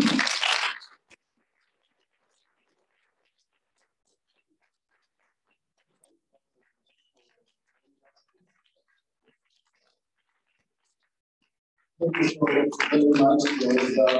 I just request that before we sit, we'll take one or two questions from the people that have been eagerly listening to what you've been communicating, and also to pick your mind also on a few things. So anyone who has questions, for those that are online, please post the chat.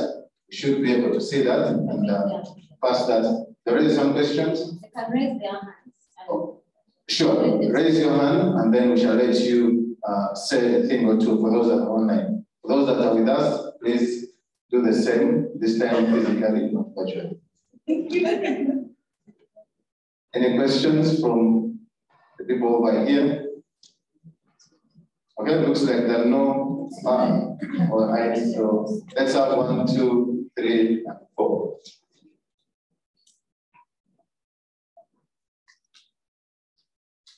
Thank you, Madam Chief Justice. It was a very, very informative. I think that's my favorite. Okay, thank you for that speech. It was very informative. I just have a quick question regarding what you said about being kind to yourself when you come back. Going abroad has a way of compelling you to be excellent in everything that you do. Things like keeping time, things like doing things really well, and being particular about what you deliver and the quality of what you put out generally. But when you come back home, we seem to have a culture of mediocrity and anything goes. So my question is, how do you navigate that and still be able to deliver to the best of your ability, but be able to kind of make allowance for that cultural mindset that we have without getting frustrated? Because sometimes you feel like you could reach yes, so it's just practically, how have you been able to balance that and remain sane? Yeah. Thank you. There was another question.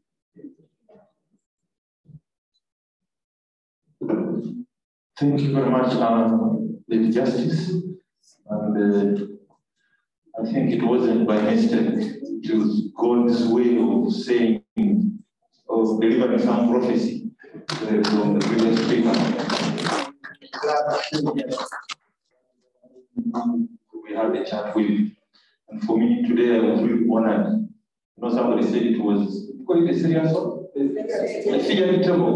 For me, it was an honor to share this table with you, because I've already seen you at a distance, despite being what you think we are. But I want to ask you one thing, and I appreciate one of the things you said, saying the networks. One of the biggest challenges we are having here is is even galvanizing all these people. We are about 290, and we are thinking that in the country we could be about 200 who are back in the country. But how best can we galvanize this? Of course, one of the challenges is we are cross-generational, different temperaments, different everything. How best can we achieve? Because each day I sleep, each day I look at the forums, and I keep running away from the main forum because I can't put up with the kind of traffic discussions. I keep running. I'm thinking of coming back again, but I think I will manage. I hope I will manage. But how best can we galvanize this? Because I'm sure we can do a lot more than we are doing. And one of the things I keep also pushing through these networks, I think we have support from the British High Commission, but we can still sustain this association of ours beyond. And so that the other can just be coming in. So the issue of networks, how best can we do this? Thank you so much.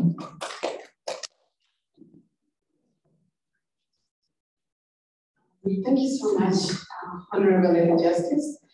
Thank you for the speech. Mine, first of all, is a vote of thanks. Thank you so much for sharing your experience with us.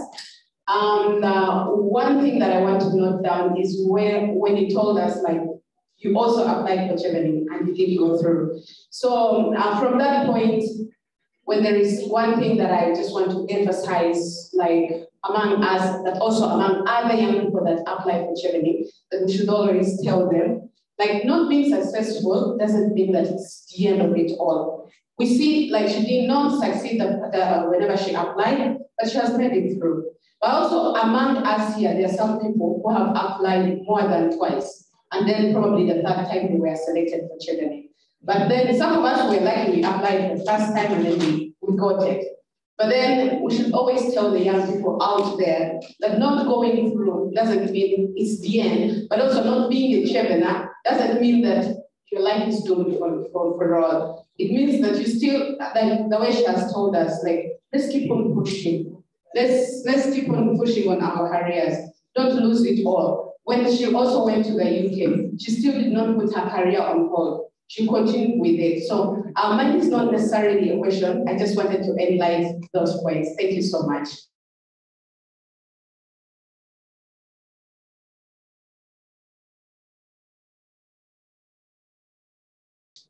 So let's have that.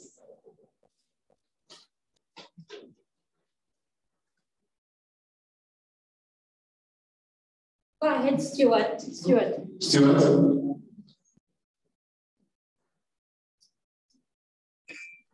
Hi, everyone. First of all, thank you, Lady Justice, for that insightful presentation. Mine is more of an inquiry. You know, you said you've worked in the US, you've worked in the UK. So I understand there is that technological gap, and this is what's affecting, like, you know, doctors, engineers, because you've been working, let's say, in a first world setting, but then all the skills you've acquired are not yet in place back home. So it becomes a challenge, you know. Most of these skills, if you don't use them over time, you know, you can get, you might forget them, you know what I mean? So how did you overcome that skills or technological gap between the Ugandan setting and the countries you've worked from? Thank you. Thank you for those questions. So let's have the responses to those. Thank you. Thank you very much. I'll start with Dr. Kiando. Thank you for that question. And I cannot overemphasize the be kind to yourself. But within the context of do not lower your standards. When I say be kind to yourself, I'm not saying lower your standard. No, do not accept the mediocrity. And I think part of the reason many of us feel frustrated when you come back is the sense that people around do not want that you want excellence. So excellence is different from perfection. Perfection is not necessarily, when you're perfectionist, you simply just, want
she really is with you.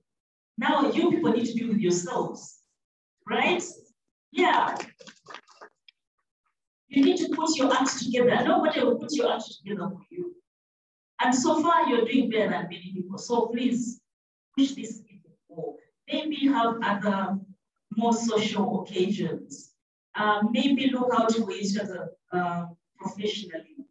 I wasn't surprised when I listened to Helen's story when she was introducing herself. I wasn't surprised that she is one of the peers of parliament. I was going to say one of the speakers.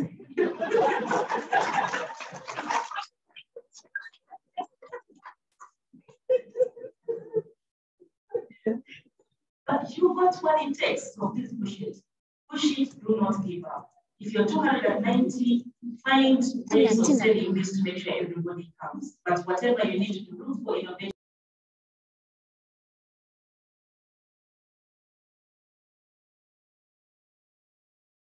to go back online, be a sleeping partner. One of these days, WhatsApp should give us who don't want to be active, a sleeping partner thing where you don't even have to be seen, you can just be present. I don't know why they don't give us a sleeping partner. So that you're present and you wake up like a sleeping dog, Thank you very much, Chevening, for starting this initiative and continuing with it. And like Honorable Miriam Atebe said, you have already come a long way from where they started. So why don't you push this further?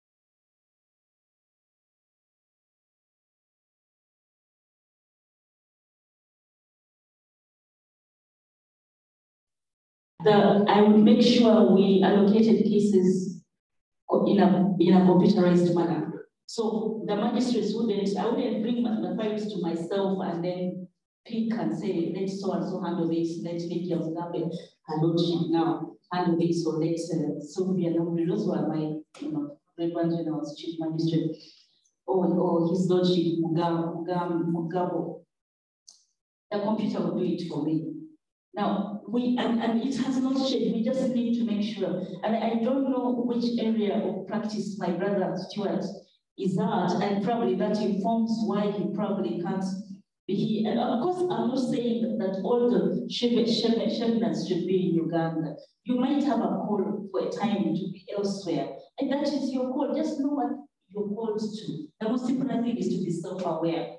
If your call is to be somewhere, and I think there are rules to your scholarship, so I'm sure you know how to play that.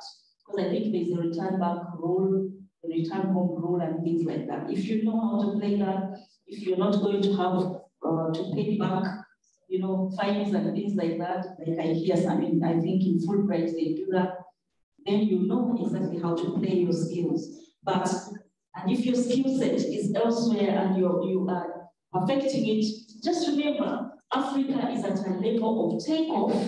The level of takeoff of Africa just means that when you have the right skills and you apply them the right way, we have an immediate revolution. And it's a pity that we don't experience that yet because of so many other things. I told you I'm in anti-corruption, so there's a lot of some sort of stance in a way. But if we were able to really use our skills as we should have actually gone much faster. We do not, for example, I did a course on intellectual property, international intellectual property. Now, we don't have to buy old computers. Africa should buy the latest. Africa should have the latest. Yeah. Because we don't have to go backwards. So why are we going backwards? We are looking for the policy people in government to make sure that they push us forward, not backwards. Don't go. Why are we going to get one card? We could actually have cards next year. Again, those are things we need to think. That's a big. If I understood Stuart's question, there is room to grow in Africa, because in Africa, when you grow through the roof. There's nothing that stops you. In other countries, UK is so developed, has no room for growth. But for us, we have a lot of room for growth. I think I must have done your questions so far. Thank you.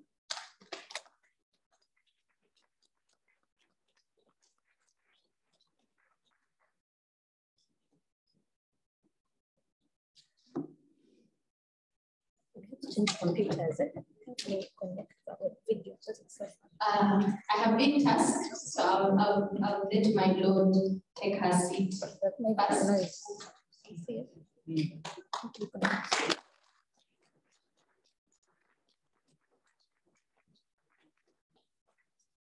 Thank you all. Good afternoon again. I have been tasked to give a very brief vote of thanks, which I will do now. Operated camera. Operated camera. My Lord. Camera. I've been tasked to give a very brief vote of thanks. My Lord, the Honorable Lady Justice Catherine Babugeberere, the British High Commissioner to Uganda, Her Excellency Kate Irie, she's still around, all distinguished guests and alumni and fellow Cheveners. Thank you for attending this AGM this morning. I'd like to specifically thank our chairperson, Helen, for identifying and inviting our keynote speaker. Thank you so much, Helen. I'm sure you feel that this has been an amazing speech. Just so we don't lose these brilliant nuggets of wisdom that we have attained this morning, to decide what it is we want to become as we make an impact on our return, to remember that having a dream matters, to not settle for less, to align ourselves with the plans of our maker, whoever your father or your maker may be, to work hard at our relationships. I cannot overemphasize that.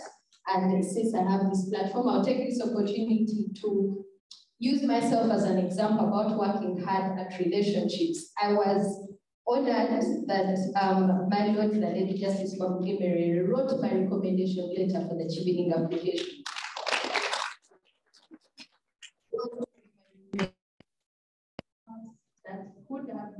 deciding factor at the award of our scholarship. To get out of our comfort zones, to think big, to readjust our lives when necessary, and to remember that change is a constant, but mostly to bring our skills back home, to become an asset to this country, to emphasize excellence and that there is room to grow in Africa.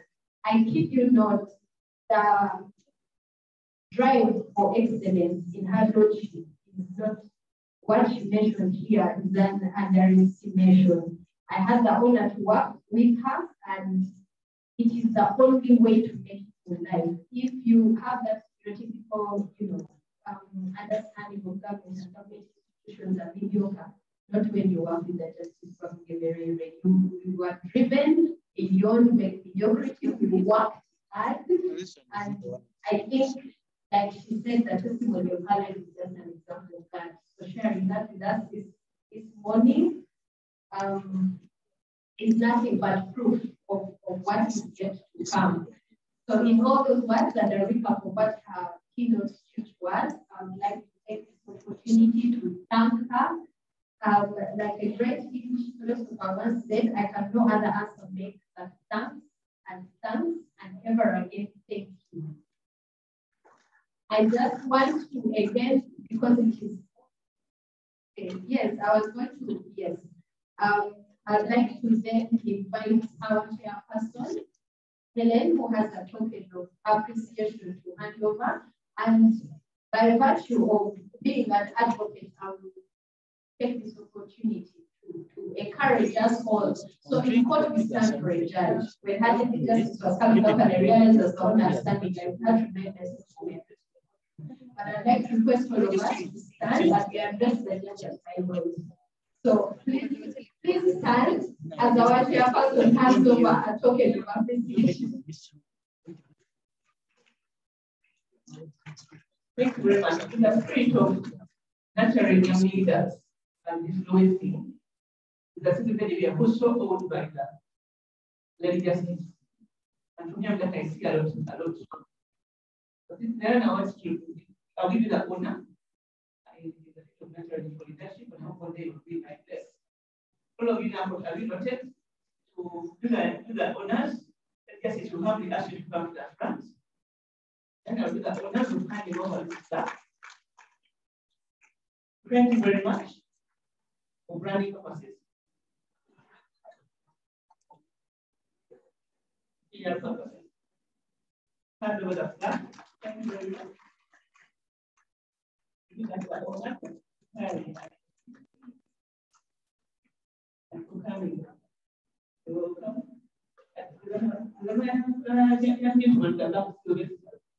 You come and hand over the map. To be gender safety. And this program. Now it's gender, using gender. Thank you very much. And please come back again. The honor class.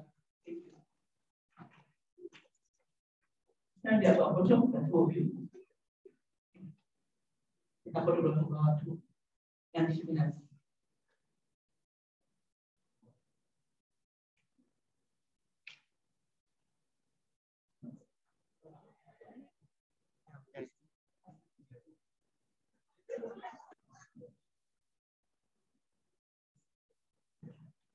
I thank you so very, very much. I'm not in the area of law. I will assume that before my law sits, we can't sit. That's the case. I sorry, thank you so very, very much for this. Let's just quickly have our photo moments for the group, and also again, our request us to have that very, very fast. And positioning yourself loosely translated to Uganda is very difficult.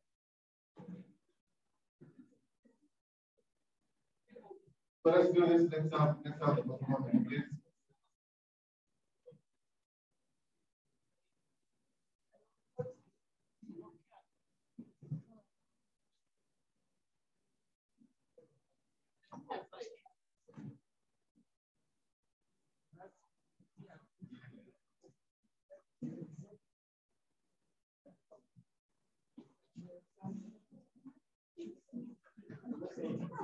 Let's all come for the group photos.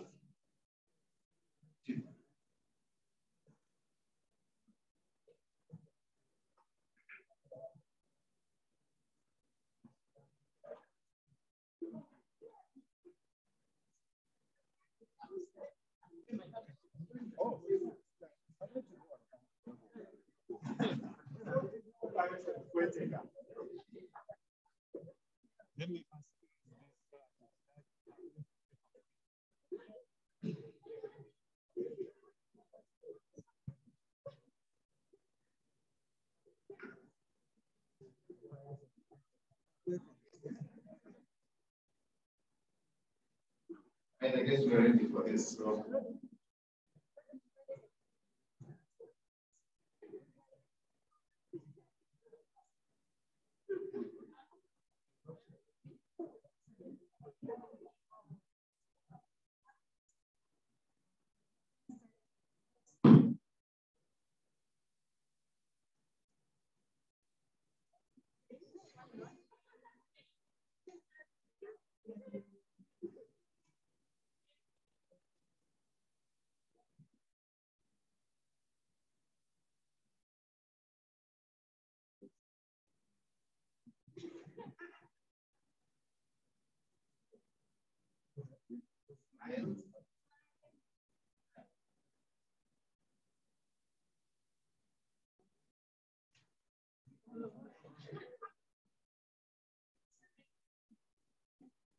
Thank you so very much.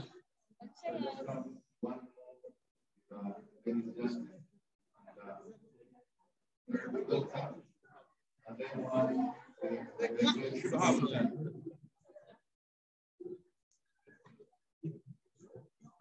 let's have one with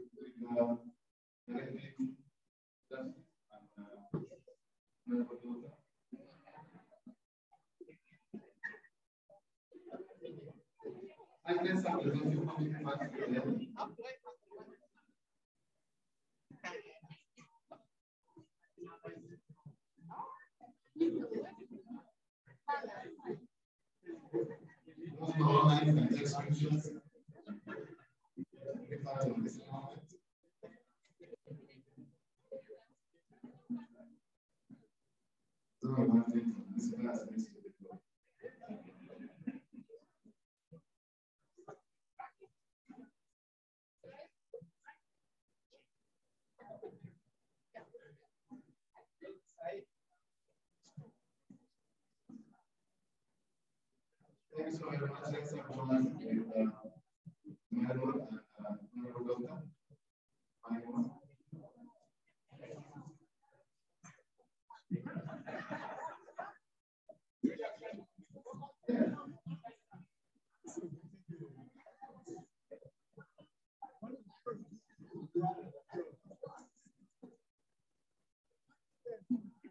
Yes.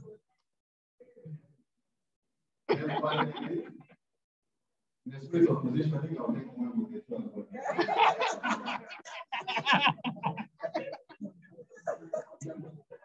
I like this. Yes, quite a bit.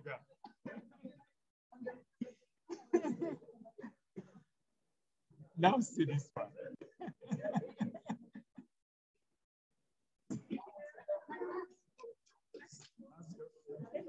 Thank you so very much, everyone.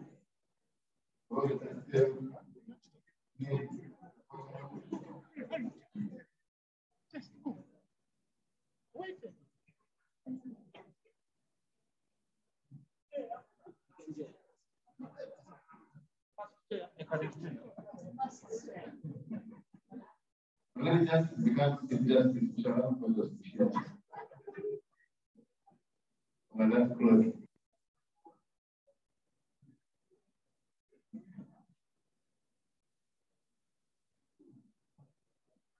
Okay.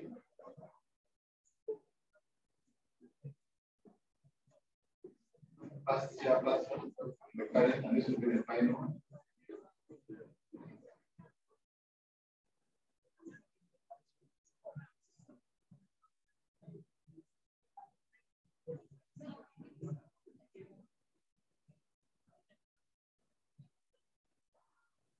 We shall let the lady justice take a solo. Yes, I know if I want to do something.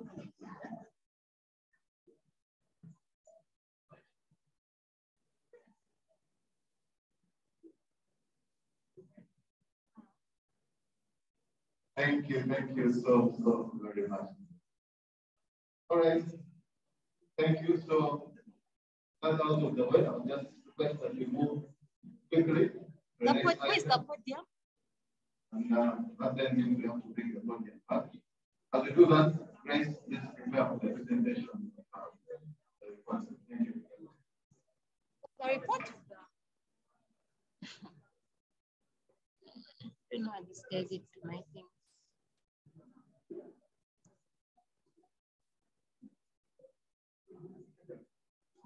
Grace, let's move on to the minutes. Let's bring back the room. Is over. Let's cut that, let's settle, and just move on to the next item. May we please have our seats? May we settle?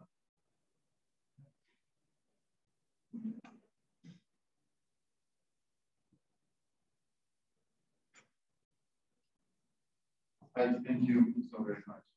Grace, please come and take it.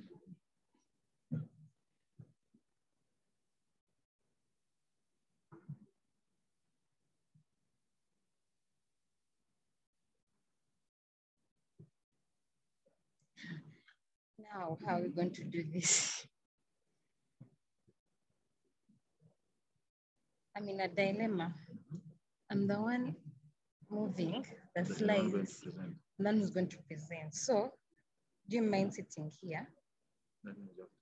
And you help me. I'm going to put it up. Putting it up is okay.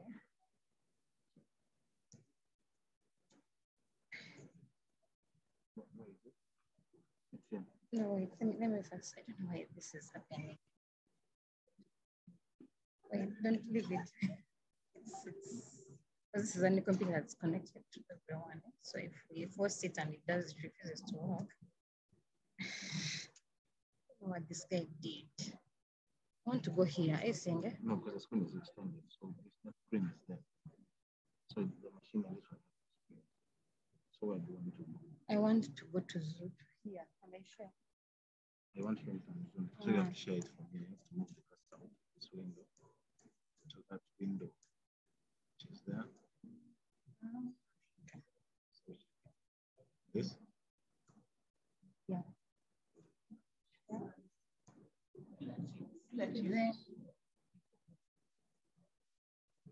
Oh.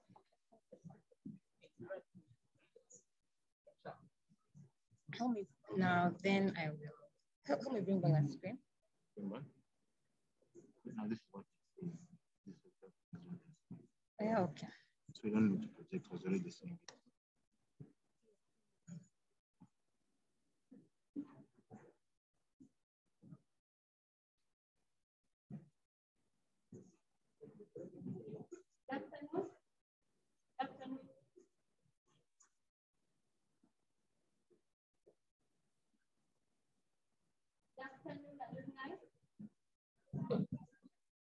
Can you settle down so that I feel like I'm speaking to Chevening Alumni? Right now, it feels like everyone in the meeting. Okay, so we'll quickly go through the minutes from our last AGM, which took place on March 6, 2021, for the hybrid AGM.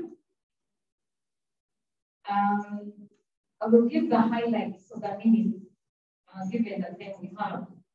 So our opening remarks were given by our chairperson at that time, the chairperson of the interim executive committee, Mr. Emmanuel Uganda, who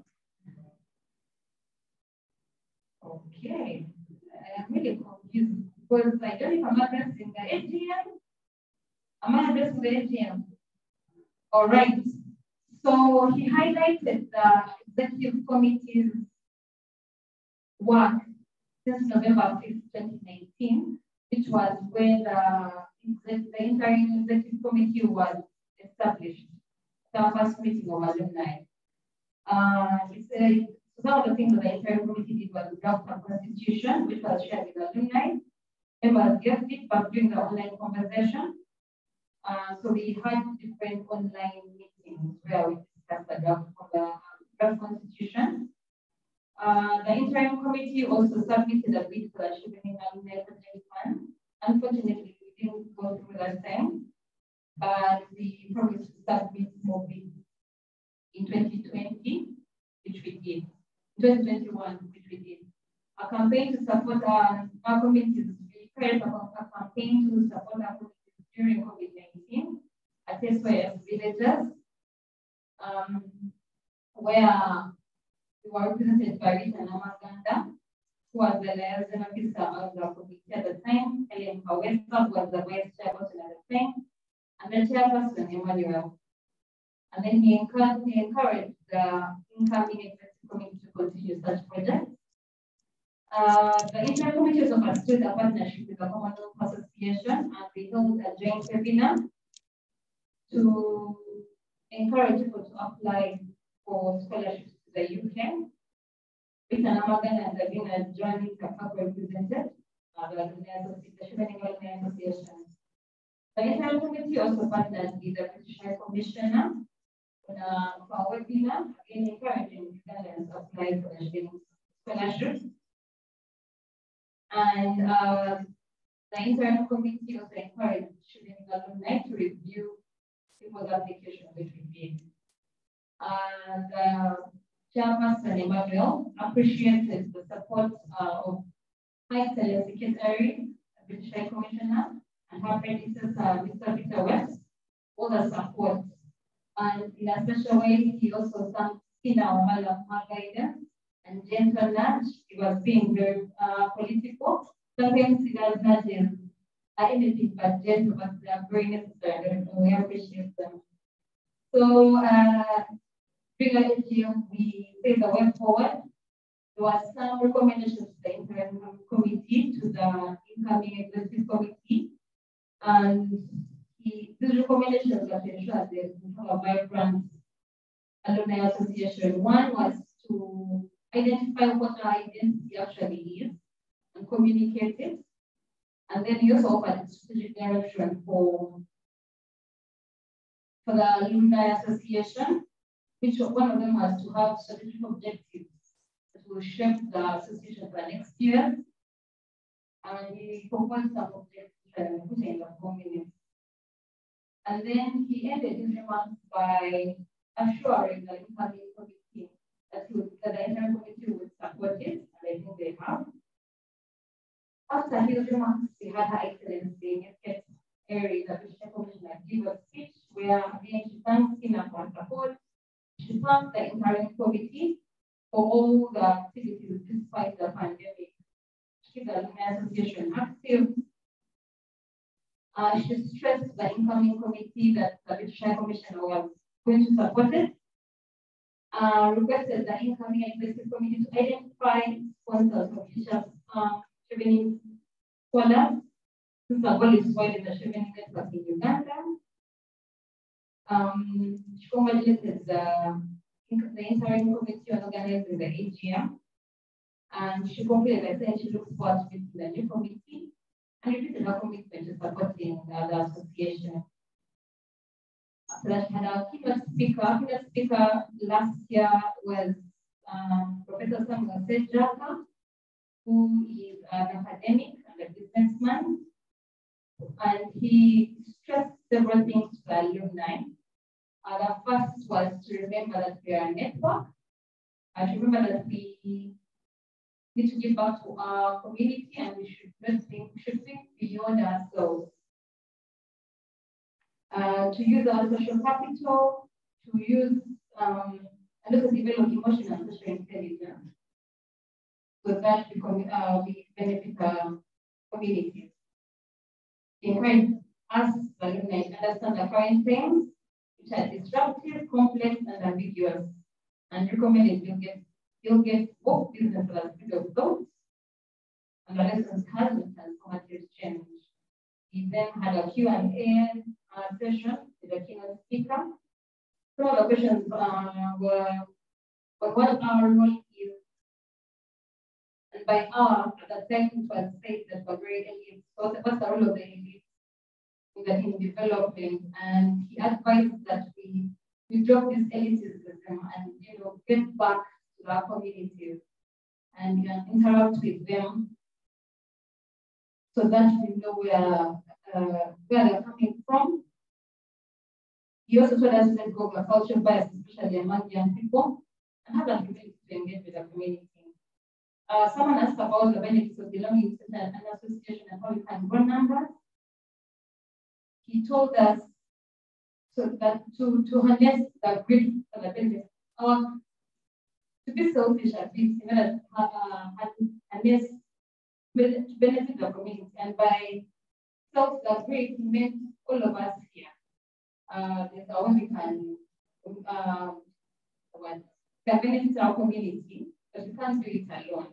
So we need to get together and have strength and not think about what's in it for me, but think about what you can actually do for your society. Then and how we can best connect the reality that he had advised us.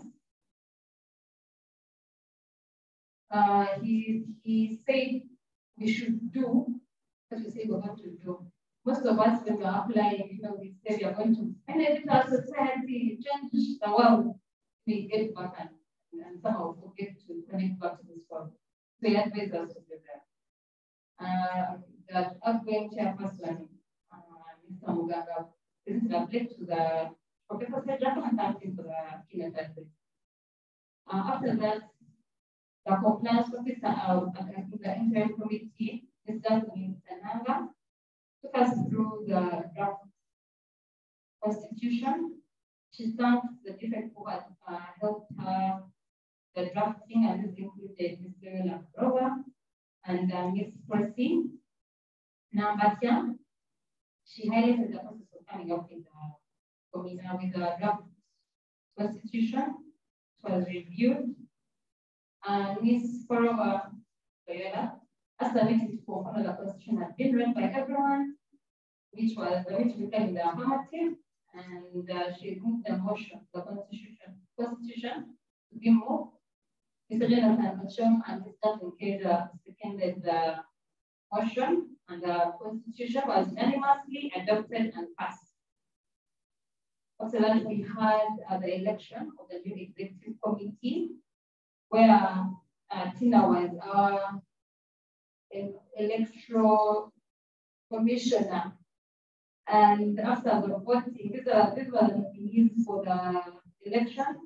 Mr. Lenkawesa for chairperson, she was unopposed.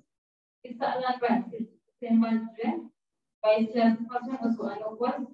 Ms. Loyola Karoba, compliance, unopposed. Ms. Jacqueline Keja for treasurer, unopposed. Ms. Blessing and Ziantomo for secretary.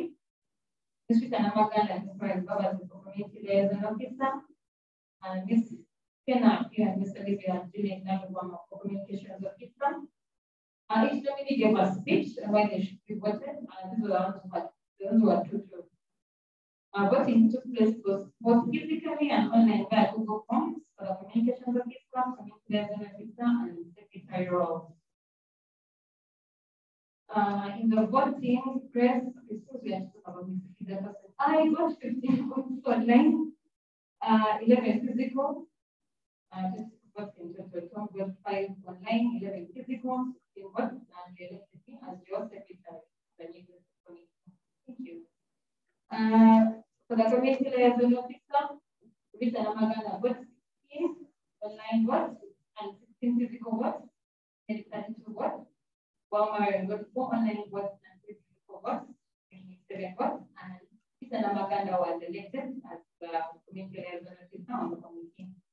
communications, we have got 13 online and 6 physical, 28 bots, while Olivia got 7 online and 6 physical, making 13 bots, and Fiona became the communications officer on the committee.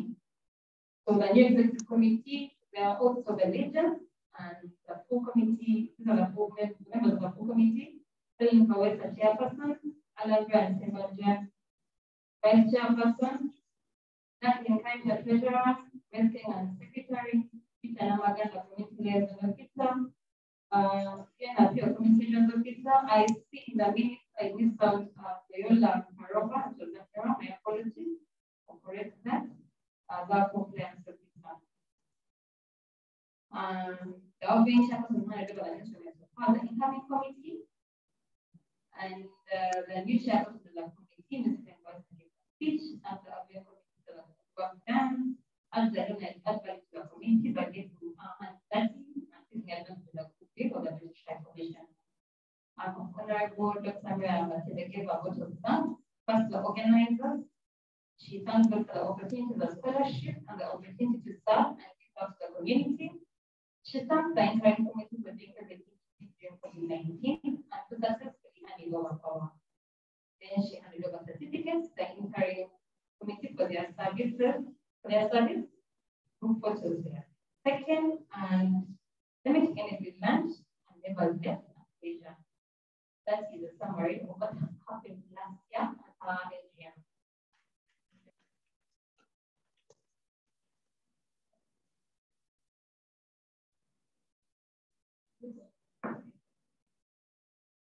So the next item on the agenda, unfortunately for the people online, we don't have the soft copy yet.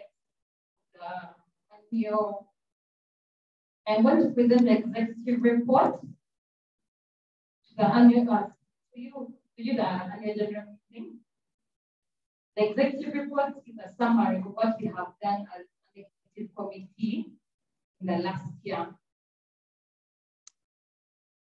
I think with the same person's message, this executive report will be shared by everyone. So, of course, we held the AGM. Since the AGM, this is what has happened. I'll try to summarize as much as I can. We have registered the association. The association is now registered with the Uganda Registration Bureau Services. We have a stamp and internal receipt documents. If you pay that subscription and annual fees, you have seen these receipts. During the lockdown, the June 2021 lockdown, we introduced a series of online conversations, webinars on topical issues, where a panel of thought leaders, including Chevening Alumni, shared their insights. The first one was on misinformation on COVID-19. At that time, there was a lot of misinformation around COVID treatments. So we had a webinar that was in COVID-19 treatment and prevention. All you need to know is this information and facts. Our panelists included Chevening Alumni, Arnold Valens, who's here physically. It also included Dr. Sabine Chitaka, pediatrician and senior lecturer at Macquarie University, Dr. Grace Nambatia from the research at National, the director of research at National Chemotherapy Research Institute, Chevening Alumni, Agai Masiko, was our moderator. And we had 250 people participating in that webinar. The next conversation was on mental health during COVID-19. The lockdown at the time had said having a little toll on people. So we had a webinar titled The Ravaging Impact of the COVID-19 Pandemic on our state of mind, where experts shared tips on how to handle stress, not just for us, but even someone who has handling children. So the panelists included Dr. Bob Sechanzi, who's an Chevening alumnus, and Professor Noel Nakas, who's the head of psychiatry at Macquarie University, and Dr. Benedict Akimana, a psychiatrist, and Olivia Nalubwama was the moderator. Then we had another conversation with the national budget, where the theme was the national budget and student participation. Our panelists included Honorable Mwanga Chivumbi, the Shadow Minister of Finance, Planning and Economic Development. We had Ms. Agaba, the Executive Director of the Anti-Corruption Coalition in Uganda, Mr. Gordon Kakama, the Commissioner of Budget Policy and the Ministry of Finance, and our own Emmanuel Muganga, moderate events participating in that. And our last conversation was on schools reopening after 2 years of closure. The schools have been closed for 3 years, and then we have planned to reopen them in February this year. Our panelists included Victoria Tisarane, an educationist and teacher, Sesma Mulinda, the Director, Basic and Secondary Education at the Ministry of Education and Sports. And the dialogue was moderated by Jonathan Ochom. So that's another accomplishment I managed to have. Something important I did not mention in the minutes, but which was mentioned in our chairperson remarks, for the changes in the committee. I will go back to that. Then the alumni, not just the executive committee, the alumni participated in markets in the Chevening scholarship, and we'd like to appreciate you on this. Some of you agreed to review people's essays. We appreciate it. We shared on all the social media platforms. We had people like people in independent webinars. So we upload you on that. We hosted a webinar for government Chevening scholarship application. Then Dr. Olive Sally team, Rodney, Ronald, and the other moderated the conversation. Then we won 2 bids under the Chevening Alumni Program Fund. We won 2 bids under the Chevening Alumni Program Fund and then as compared to, remember we are not going to the previous year, but we submitted 3 and 1 to us. So one is the education project. I won't go into the details because we don't have a presentation on that. The other was the refugee project, which the coordinators will go into. Besides the bids, we also did some corporate social responsibility in the last year, where we brought smells to elderly people in a charity drive. Again, the details are going to be presented in the Marion around. Yes, will be presented by Marion. Then our social media engagement increased this year. Again, the communication committee will present that. We had very many media appearances. Again, the communications committee will present that. Oh.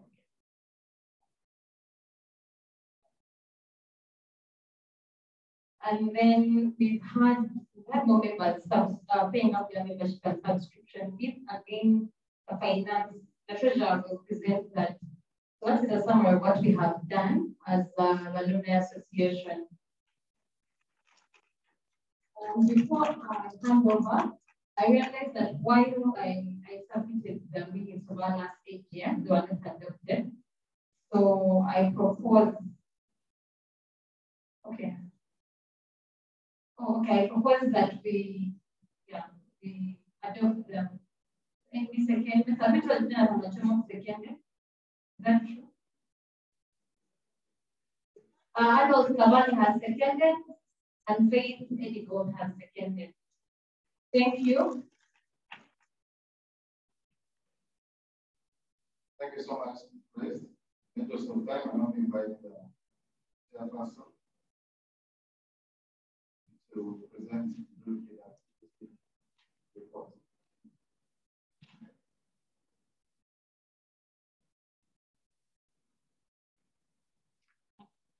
Thank you, sir.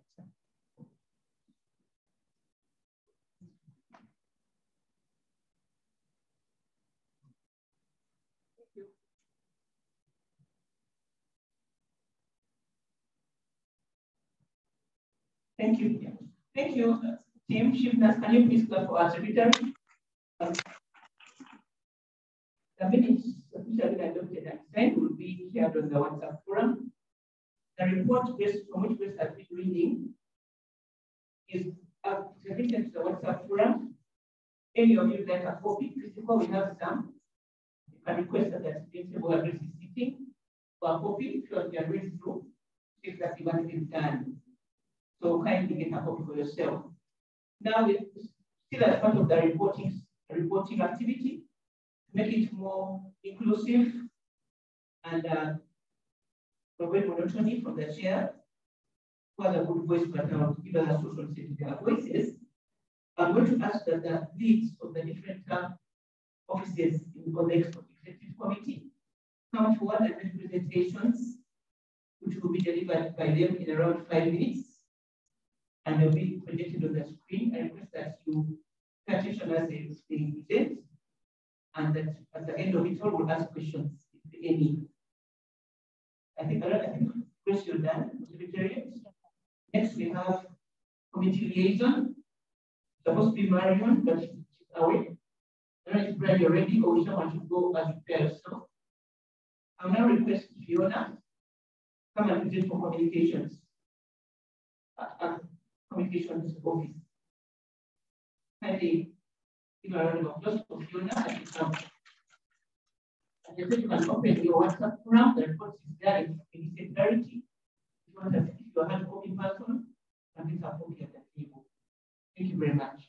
After Fiona, it will be Brian who will be presenting community liaison. Thank you.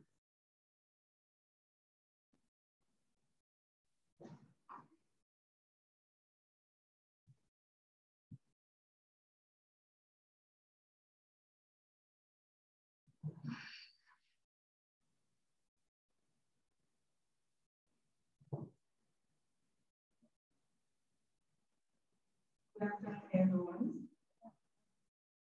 Once again, my name is Fiona Aguyo, and I'm the communication officer of the association. I work together with Olivia Alumni, who is attending online.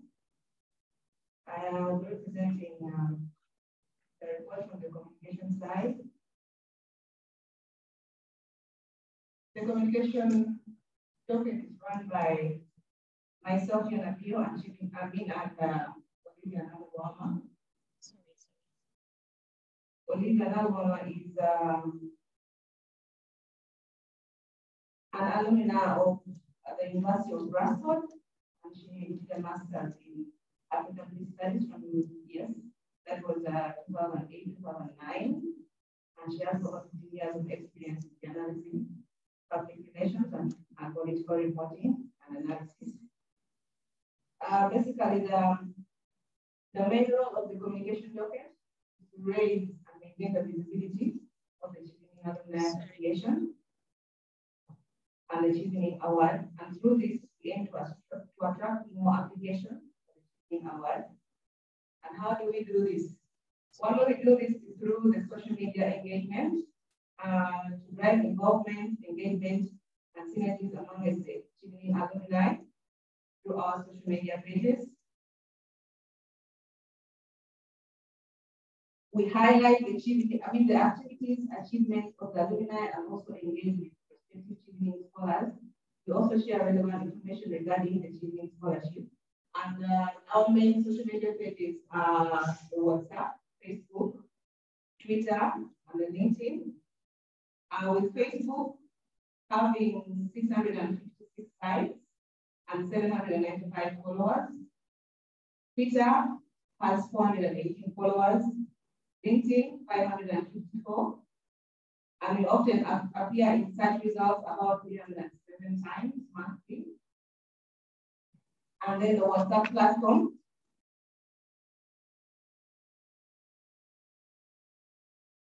Where we have up-to-date contacts of the Chevening alumni, and we are 150 members on our platform.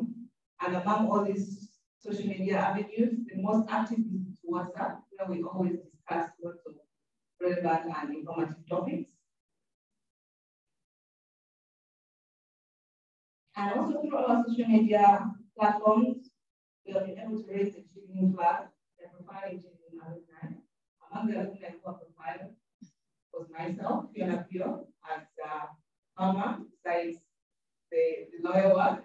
And then we also had Ronald Namugia and Wadada Johnson and Ryan Sankara. And through this ongoing activity, we have gained traction among our followers.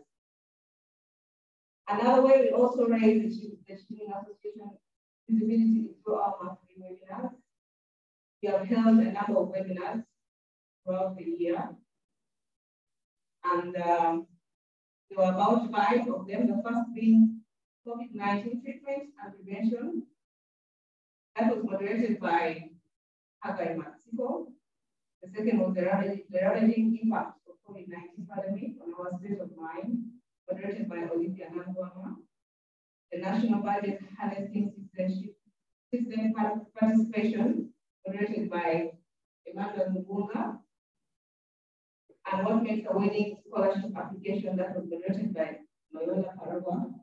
Then 2 years without school in Uganda, moderated by Jonathan Ocho. And the average attendance is usually between 70 to 150 participants. And the structure is always the Chevening Alumni with a panel of 2 to 3 experts, but with a panel of 2 to 3 experts moderating each webinar. Among the experts, usually Chevening Alumni. And finally, one way we raise the visibility of our association by putting Chevening Alumni Association out there in the media to build a brand. And this has been possible through popularizing and building our reputation and brand of the association through the different events that have been publicized in the media. We have had several CAAU events and listed in media articles, the press. And some of these include the education, the recent Chevening Alumni Roman Fund bids that we won, that was the education bid and then the refugee bid. And when you see attached to the report, we have links to a number of events in the media. We usually have Daily Monitor, Observer, Urban TV, UBC, among others. Thank you so much. That is all from the communication side.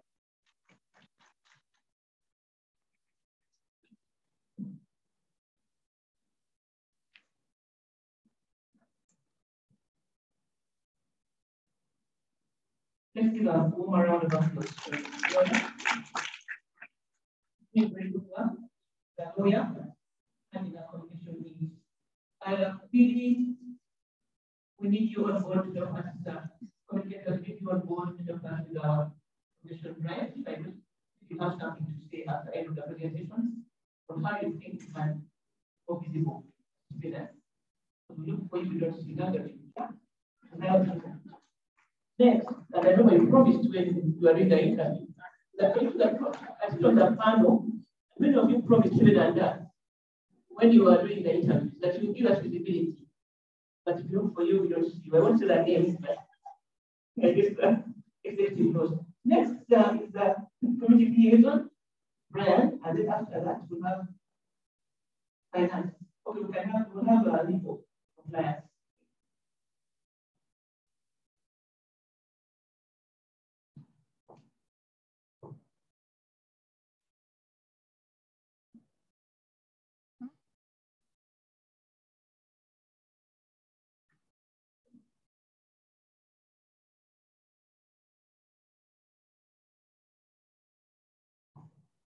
Good afternoon, everyone. Good afternoon. Thank you so much for coming down today, for honoring our invite, and for looking Chevening. Someone walked in here and said, this is the most privileged club of Basama he knows.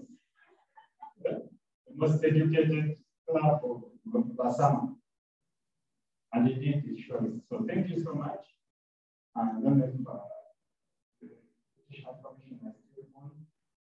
Our past chairperson, Dr. The chairperson, the Chevening Alumni Committee, and the rest of us here, you're welcome and good afternoon to you all. For those who may not know, I am Alan Grant and I'm the vice chairperson of the committee that has organized the AGM today, but also that leads this association.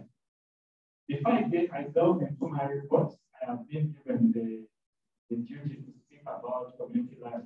Community life is one of the most interesting topics in the committee.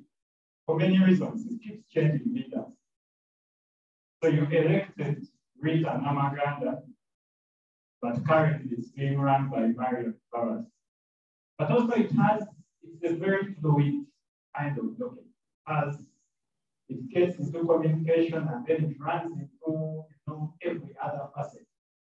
But I think for me, this is the most important document in our association because it reaches out to the community. It shows the impact we want to have on our members, the Cheveners, but also the impact we want to have with the community. So this document is significant to the association. So quickly, what have we been doing with this document? I'm starting in for Mario, who is on the official duty in Ginger. And 3 things stand out, actually 4 things. The first one is that this year we worked hard with the team. I think Grace was on that team. I don't remember who else was on the team. To clean up the database. Tom is on a flight to Switzerland as we speak right now. It's going to us. So we worked hard to clean up the entire list of Cheveners since 1983. So in the sense, we have been trying to see who are our people and where are they. And that has been perhaps one of the hardest tasks we have done in the past year. The Cheveners are all across the globe. I interacted with people in New Zealand. And New Zealand is the northwest point of the world, like the other corner. And then there are people in Australia, there are people in the US, the Lilian Barrettes, and all those other people. Then there are people in the UK. Then there are people in here who are in Uganda, but you can't find them. It was quite an interesting task to track down people on LinkedIn, track down people on Twitter. And but I must say that when we started out, we had about 70 people that between the years 1983 to 2010, we had about 70 people. We had about 40 people, to be honest. As I speak now, we have about 80 people. So that was that's the one. We hope that we can reach out to our people. So part of what the community management team did this year was that to really get to know where our people are and what they are doing and how we can support them, but also how they can support the association. The second thing we did, as mentioned, was about webinars. We thought that a period like this, we the Cheveners, like I said, you're a base for knowledge, but also a base for the opportunity to impact the community. So in our webinars, the different webinars that we did, our idea was to share some of the knowledge about the different aspects. Remember the webinar where Arnold presented about COVID-19. Yes. So many people came in, so many. It was so interesting and it was really impactful. There was a lot of knowledge shared. So that's what we want to continue to do. We want to continue to reach out with information, but also with let's make news. We are sharing that. Okay? We need to show what we need to show that we are different kind of alumni association. The third thing that we did this year was CSR. Continued. Emma, in your remarks last year, you told us that we need to continue this drive. We need to continue to support the community. And we honored what the mandate you gave us. So we raised this year, we raised about 3 million shillings, and we sought to support the needy community. And most of it was paying bills. This was interesting to us because initially we thought we just buy mattresses or but people were suffering from bills. People could not repair their cars. So we put most of the money to repair the cars, repairing the car that supports the organization, but also in paying bills, water bills, electricity bills. So thank you so much. In fact, I ask you to clap for yourselves. You're doing something deep in the community. And then, of course, the last thing we did were the outreach clinics, which, if you allow me, I'm going to do a quick presentation about. These bids were funded by the Chevening Alumni Project Fund. We call it CAAU. And they were about inclusive education. 2 projects about inclusive education. One for refugees, and the second was for education. I'm just going to give a brief. And then when my colleagues come, they'll give you a bit of detail. I think you need a brief from the person who has been, giving a bird's eye view, but also the person has been giving a bird's eye view, but also from the people who engage with the community. They have a lot of interesting stories that they're going to share with you. And some of you will actually begin to come and join us. And I may join us physically for this. Okay, as they organize, one of the things that I found very interesting about working within this sphere of inclusive education is that you don't know what you don't know. You sit here and think, after my bachelor's, I'll go for a master's, and if I'm good enough, I'll go for a PhD. Now, there are people who actually have similar aspirations, perhaps even brighter than you, who are actually trying to get on that route, but they are struggling.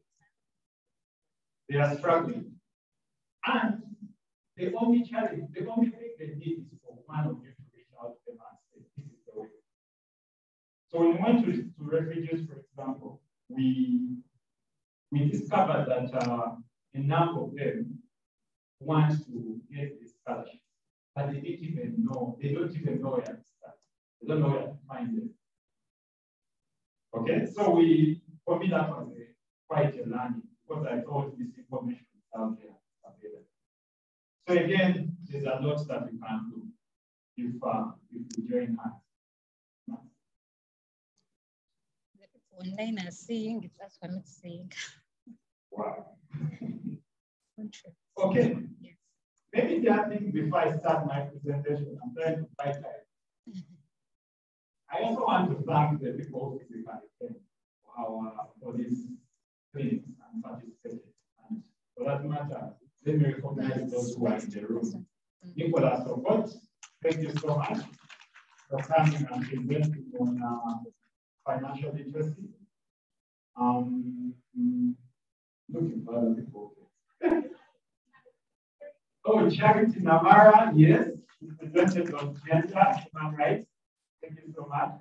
Jonathan, the abstention, but he was actually part of the committee. So we had people who are not part of the committee who are that was good. And we hope more and more people can. Okay, let me present briefly about these bids.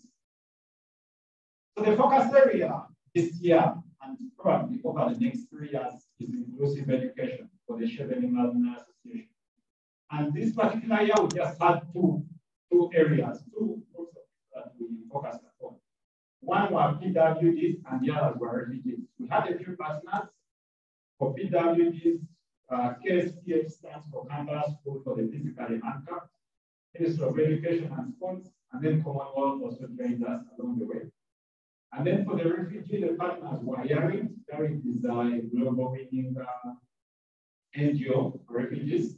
Coast Ministry of Education and Sports, OPM, and then Mukasi Renewal. Some of you may have heard of Mukasi Renewal. They are an organization that supports women entrepreneurs.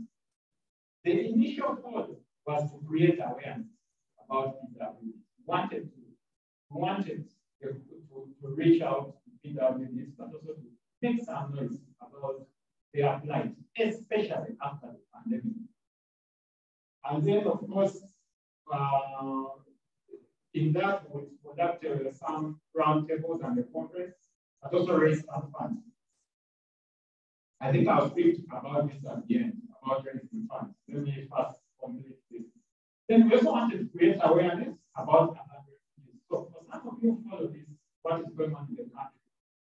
Uganda has the highest number of refugees in Africa, about 1.6 million refugees. That's about 2% of our population. And we have the third highest number globally of refugees. Of course, minus now the Ukrainian refugees. Don't know, I'm told it has moved now to 3 million refugees leaving Ukraine. So perhaps we will now be going down the pecking order. But yeah, so up until this crisis in Ukraine, we were the third highest number, we were the third highest cost for refugees. So the camps, the refugees in camps, they have been in Kamwenge, down in Nati Valley, and up there in Midi. They are camps for refugees. But also we have a high number of urban refugees. When urban refugees mingle with the community, it's easy to pass for community. Of course, bit of their features are different, but you would literally think that we get all the benefits we get as community people. Support from the police, all these other things, but it doesn't happen like that. So they are mostly left out of things their colleagues are getting from what? From the camps. So we sought to reach out to them and support them, give them access to some of those things that they miss out when they are not in the camps. So that was our goal. So we conducted a few trainings, and we sought also to purchase some computers, which I'll speak about at the end. Okay, so what activities did we do? We had one round table, one conference, and a dissemination event. The dissemination event is yet to be. For refugees, we had 2 training clinics and a conference. The conference is also going to be next week. I think the lead will present on that. And those were our objectives. I'm skipping the objectives because there's a person who is going to come and present on that. You can go on, Chris. Okay, so those are some of the highlights that came from our communities. This, I think this was the refugee, that is charity in action. For those of you who haven't recognized that. Thank you, Charity. Yeah, and of course I had some fun with the ladies. As usual. Okay, next. Okay, so what are the results so far? So far, the round tables for the PWDs stands for persons with disabilities. So it's not politically correct, but I'm not very good at political correctness. But I hope you get who they are. So we have reached 80 stakeholders from different parts of our community. Civil society, the academia, policy. We had the permanent secretary attend, permanent secretary of the Ministry of Education. We had the commissioner in charge of people with disabilities attend.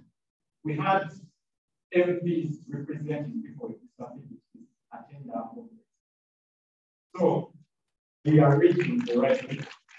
And even former MPs, I think Kunai Mogabati was also in the room.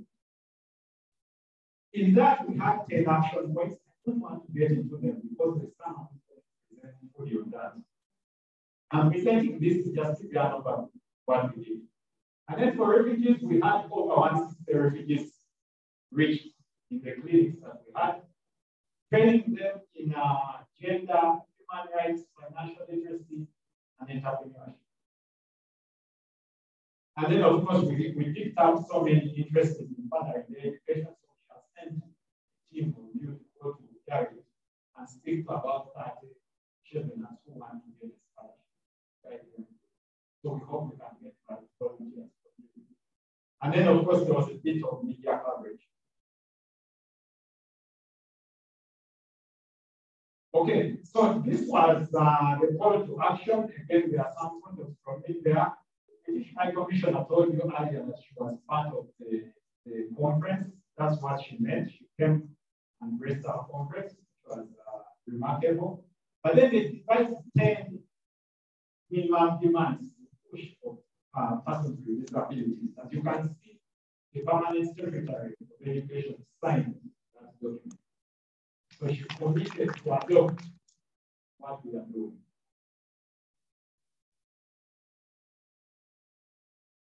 Again, we have had a bit of media coverage, and on this, I want to appreciate the teams, some of our members who are in the media fraternity. Have this media, but they are really giving us.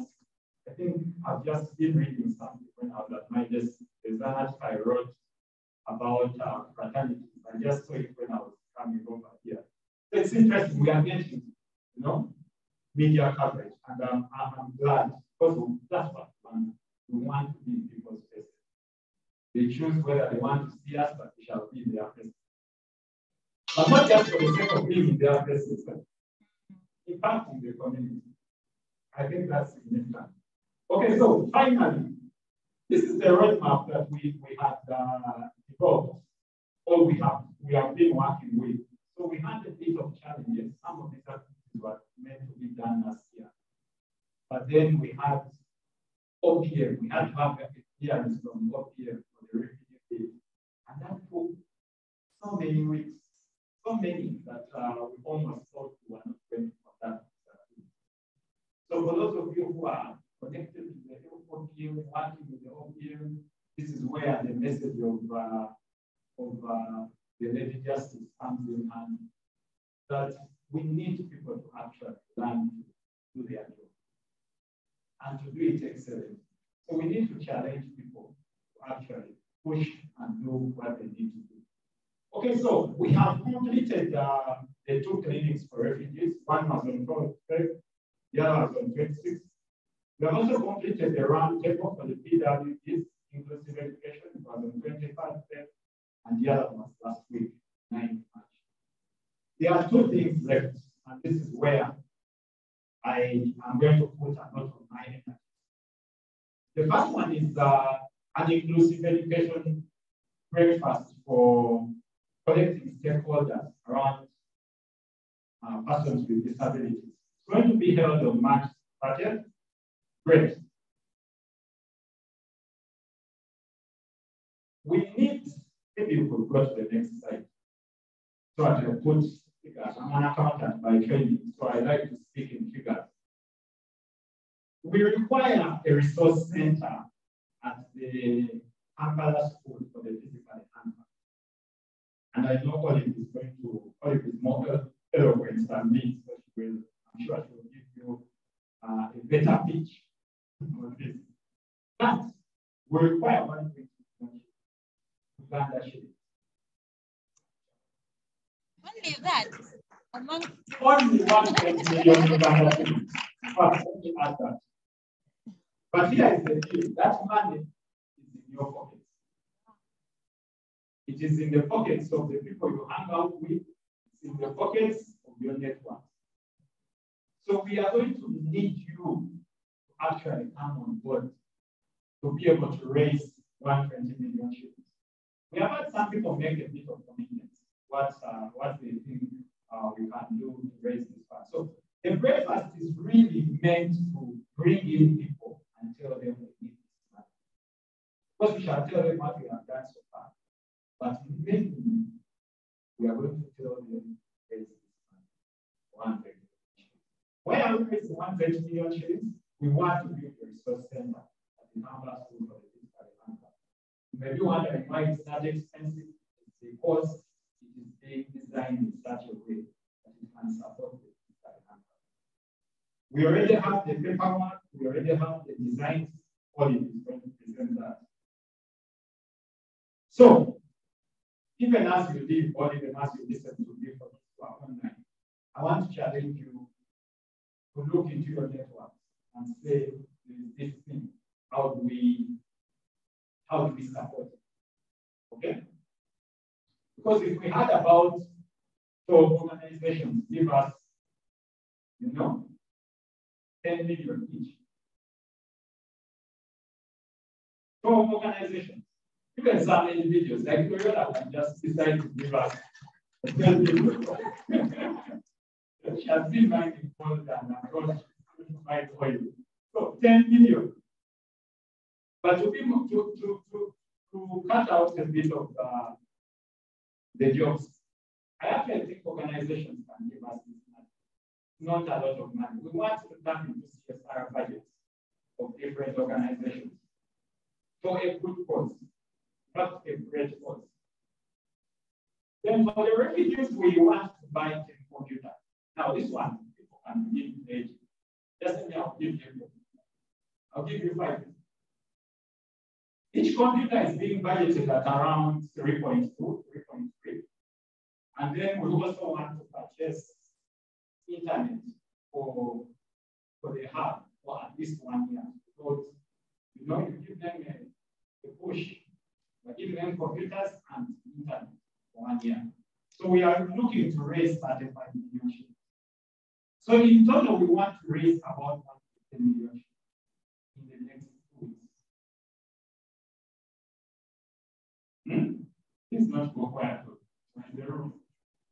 I would have had grass and yeah. Yes. We are going to raise 150 million in the next 2 weeks.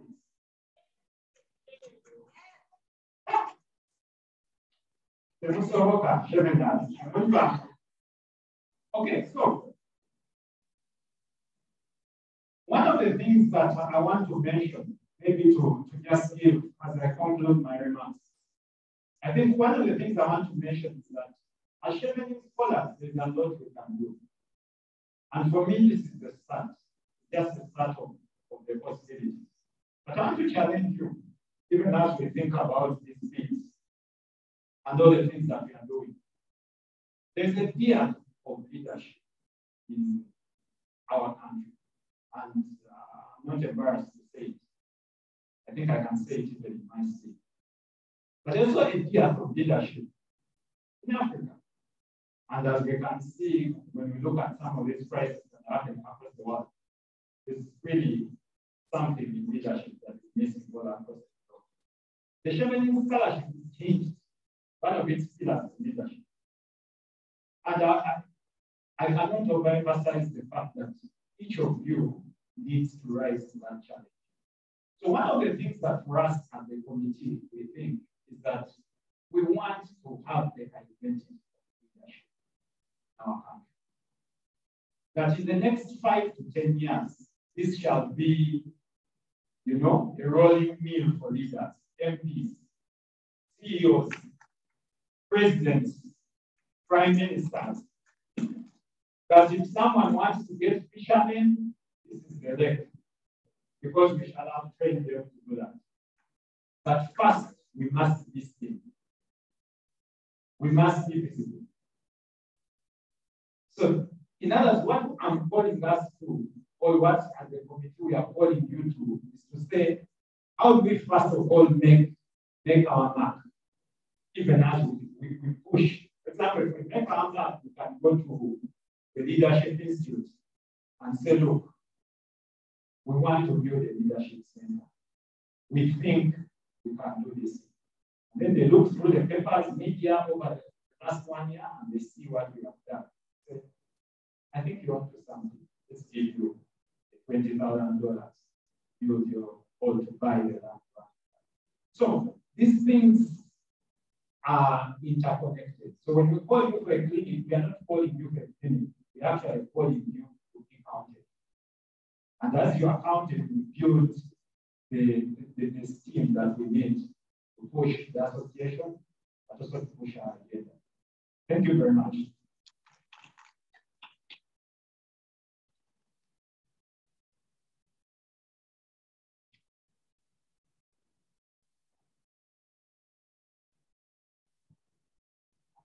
Thank you very much, Alan. Please give him a round of applause. And I think we've all noted down that I will take questions at the end of the presentations.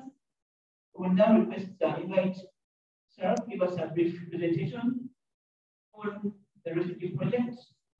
It has also been posted onto our WhatsApp forum.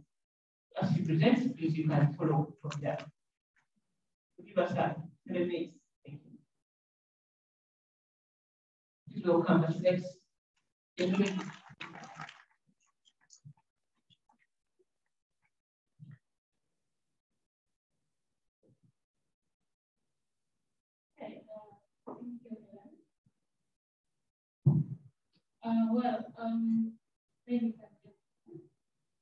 you so much for coming to us as we kind of get to what we've done. And possibly what we are headed for in the coming months or weeks. I think Alan has pretty much said the same, what I wanted to do first, but allow me to give you a few like to go into the nitty-gritty of the bids that we have posted. My first was what opens, so I'll just blame everything from my head. So, well, 2 bids were won, and one is on refugees. It's under inclusive education, except that for us, we looked at building system capacity, and then improving skills via digital measures, and we are focusing on refugee communities living in Kampala. The objectives of the bid was system strengthening and capacity building, and then to create awareness on the plight of refugees in Kampala, because we know that Uganda has over 1.5 million refugees, but about 8,000 of them live in town. So we also know that for refugees who opt to live out of the camps, they're supposed to be self-reliant, which comes with a lot of challenges. So we thought that conducting this project, focusing on this group, would be relevant for their effective integration into our local communities, but also for us as a country, if we look at building inclusive cities, coherent societies, then we have to think about issues and needs of marginalized and vulnerable. The project outcomes will support conducted 2 trainings, which have reached out to 160 beneficiaries. They include women, men, and girls. But also, we want to highlight that 70% of this group are Ugandan. And then, 30% are Ugandan, 70% are refugees, according to policy. So, you benefit the refugees, but also benefit the communities that they are working in Uganda.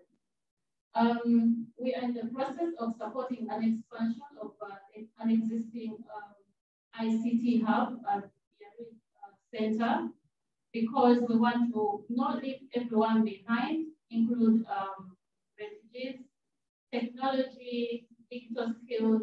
The world is advancing to ICT. So all groups must be included. Sorry, Grace, if you go back to the next slide. Sorry. So in doing so, we've created visibility and awareness of refugee issues via media, and as Brian has already highlighted, we've had engagement with media houses. To quickly report, we have had worked with over 5 houses, including print and broadcast. These engagements have also facilitated a holistic engagement for alumni fellows in Uganda and those abroad. People have virtually supported our project, but some have done it so physically. And on this point, I want really to appreciate our facilitators who came out to support us to conduct this training. We have Nicholas here with us. Thank you so much, Nicholas. I want to appreciate Charity Namara, who came to do our training straight away from the flight. She was coming back. came to our center for risk engagement. Thank you. We invited Mokanspreneur. She's not a Chevener, but she allowed to come in and support us because of the content of this project. And so many others really that I've not mentioned. People have given us information, people have given us contact, people have given us leads to any kind of resources that we need to conduct this. Thank you so much. Next slide.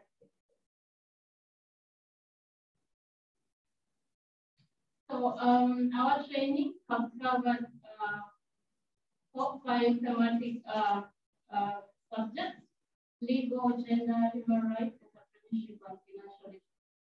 We had reasons why these 5 were selected for this training. Legal, because we believe refugees come from different backgrounds, and the law in the Ugandan context is quite different.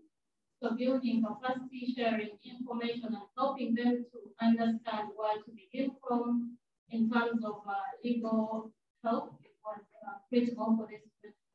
And then obviously creating gender awareness around affecting factors that may affect other people because of their status and because of their gender. We thought conducting a training on gender equality and the importance of women empowerment is again critical for the project. And then human rights. Human rights are universal, but practically they may not be. And how laws and policies are implemented in different countries may violate or abuse rights. So we wanted refugees to understand which kind of rights do they have in our country in terms of accessing our education system, health, clean water, food, shelter, acquisition of property, getting married, or we also had open-ended questions about participation in national politics, which were all addressed by our lawyers and human rights specialists. Then I move next to entrepreneurship. This is towards looking into our economy, but also in the kind of work that women do. 70% of the Ugandan sector is informal, and then it's also dominated by women. So we thought this would be a good training for women to kind of synthesize the kind of information they have, but also how to move from point A to point Z while expanding their enterprises. We also did financial literacy, empowering us with skills on how to deal with our finances, how to save, how to expand our business, how to acquire credit, where to go if we need financial information and support. So these are the subjects that we have so far covered under our training, and we hope that via the digital enhancement or the expansion of the computer lab materials that we'll be working on soon, over 600 refugees will continue accessing such information online. So these are 2 pictures of the sessions that we had during our training. And now the question is, what next and when? What next is next week on Friday, we are hosting a stakeholders conference to create awareness on the work we have done. Again, amplify the voice of Chevening in Uganda, but also seek for further support.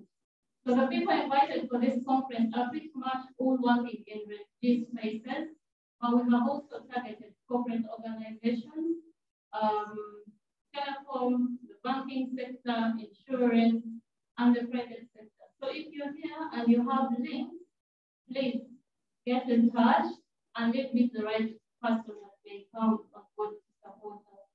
The second aspect is we want to fundraise approximately 35 billion Uganda shillings to acquire the desktop computers that we need. We've budgeted a minimum of 10, but if we can give them more than that, that would be really great.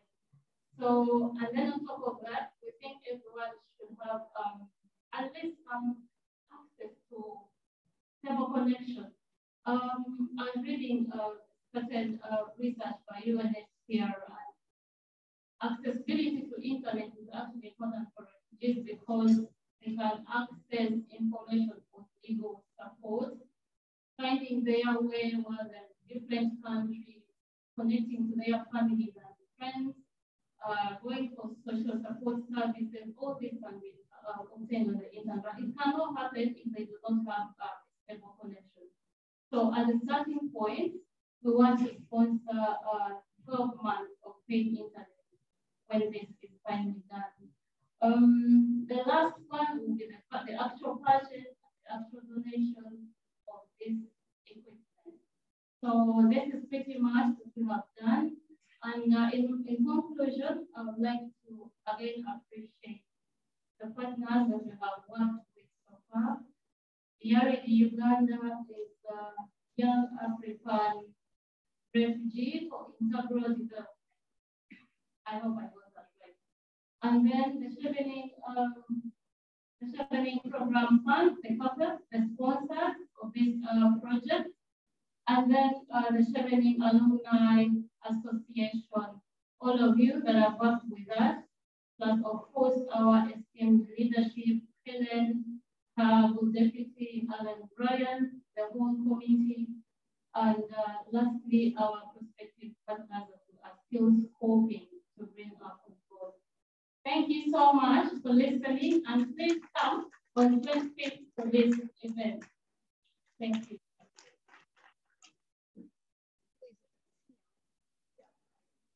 It's here. And it's going to take place from 8:30 to 1 p.m. Come and network. If you have interest in refugee issues, come and meet the big week, because they're going to all be here. And bring some money to them. Thank you.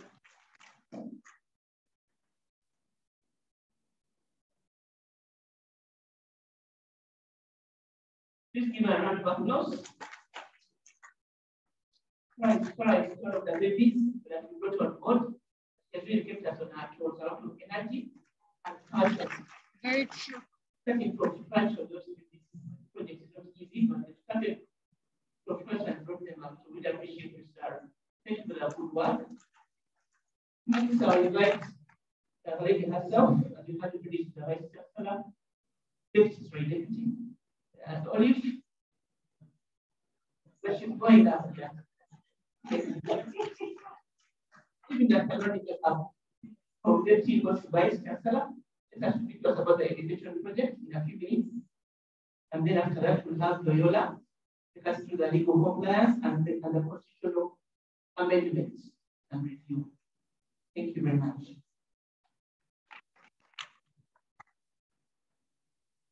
Thank you very much, Chairperson Helen, and I acknowledge the progress.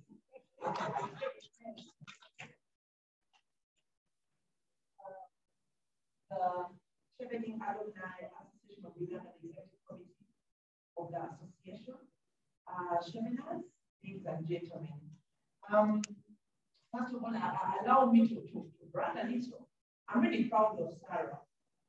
Our project is I told Sarah not too long ago when I came back from my PhD at Makera, I thought I did business law. So imagine, I'm very proud of Sarah. Thank you, Sarah, for doing us all very proud.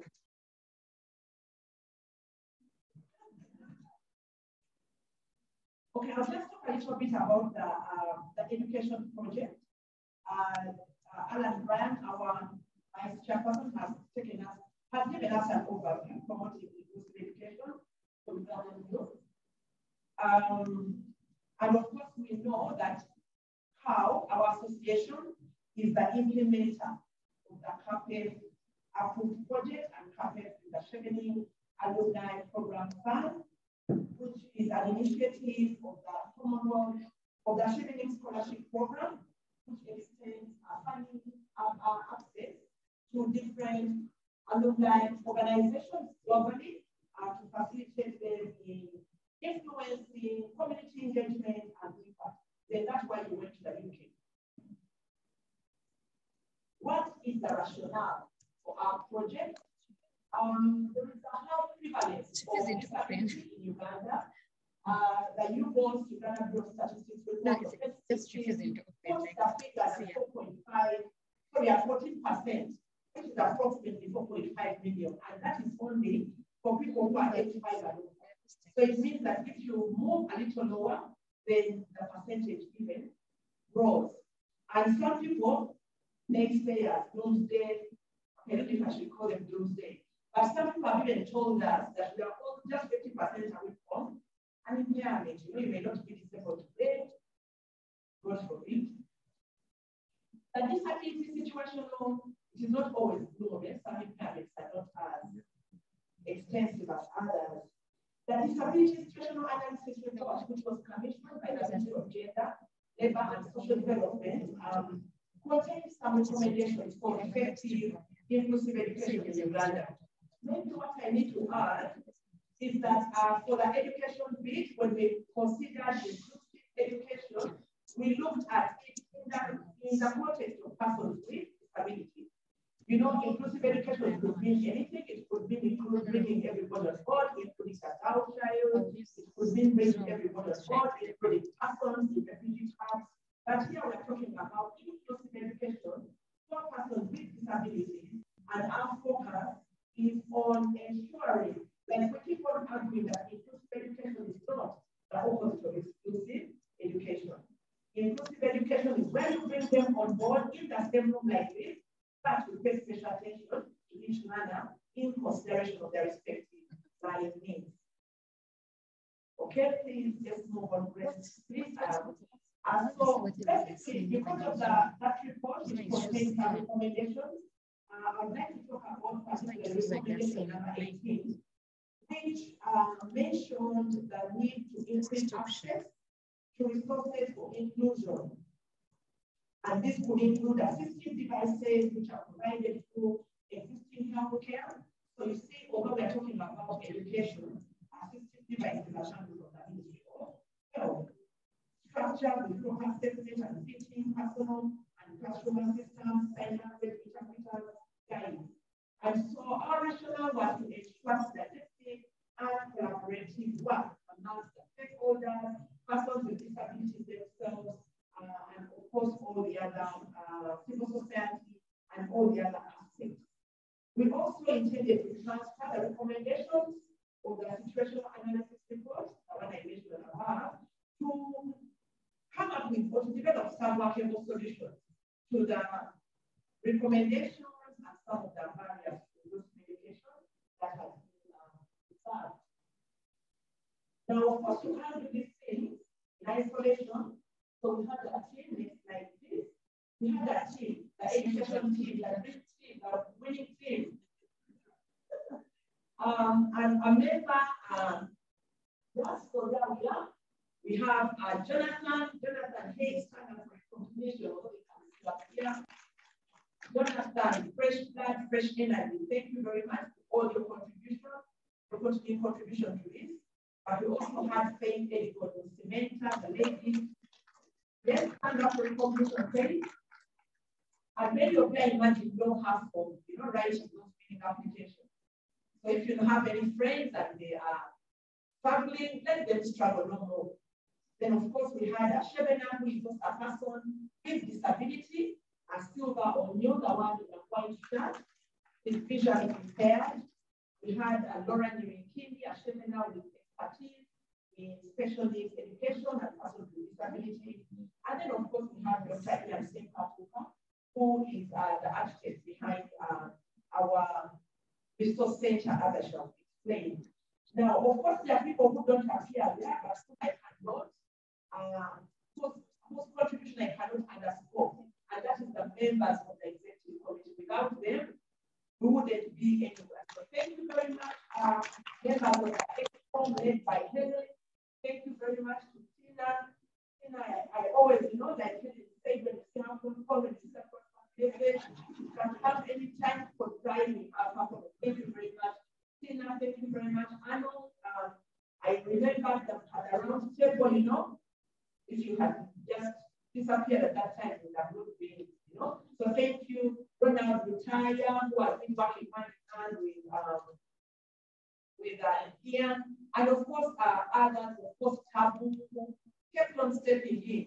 These ones I'm mentioning are not on the executive committee. They are not directly on the education team, but they have done us really proud.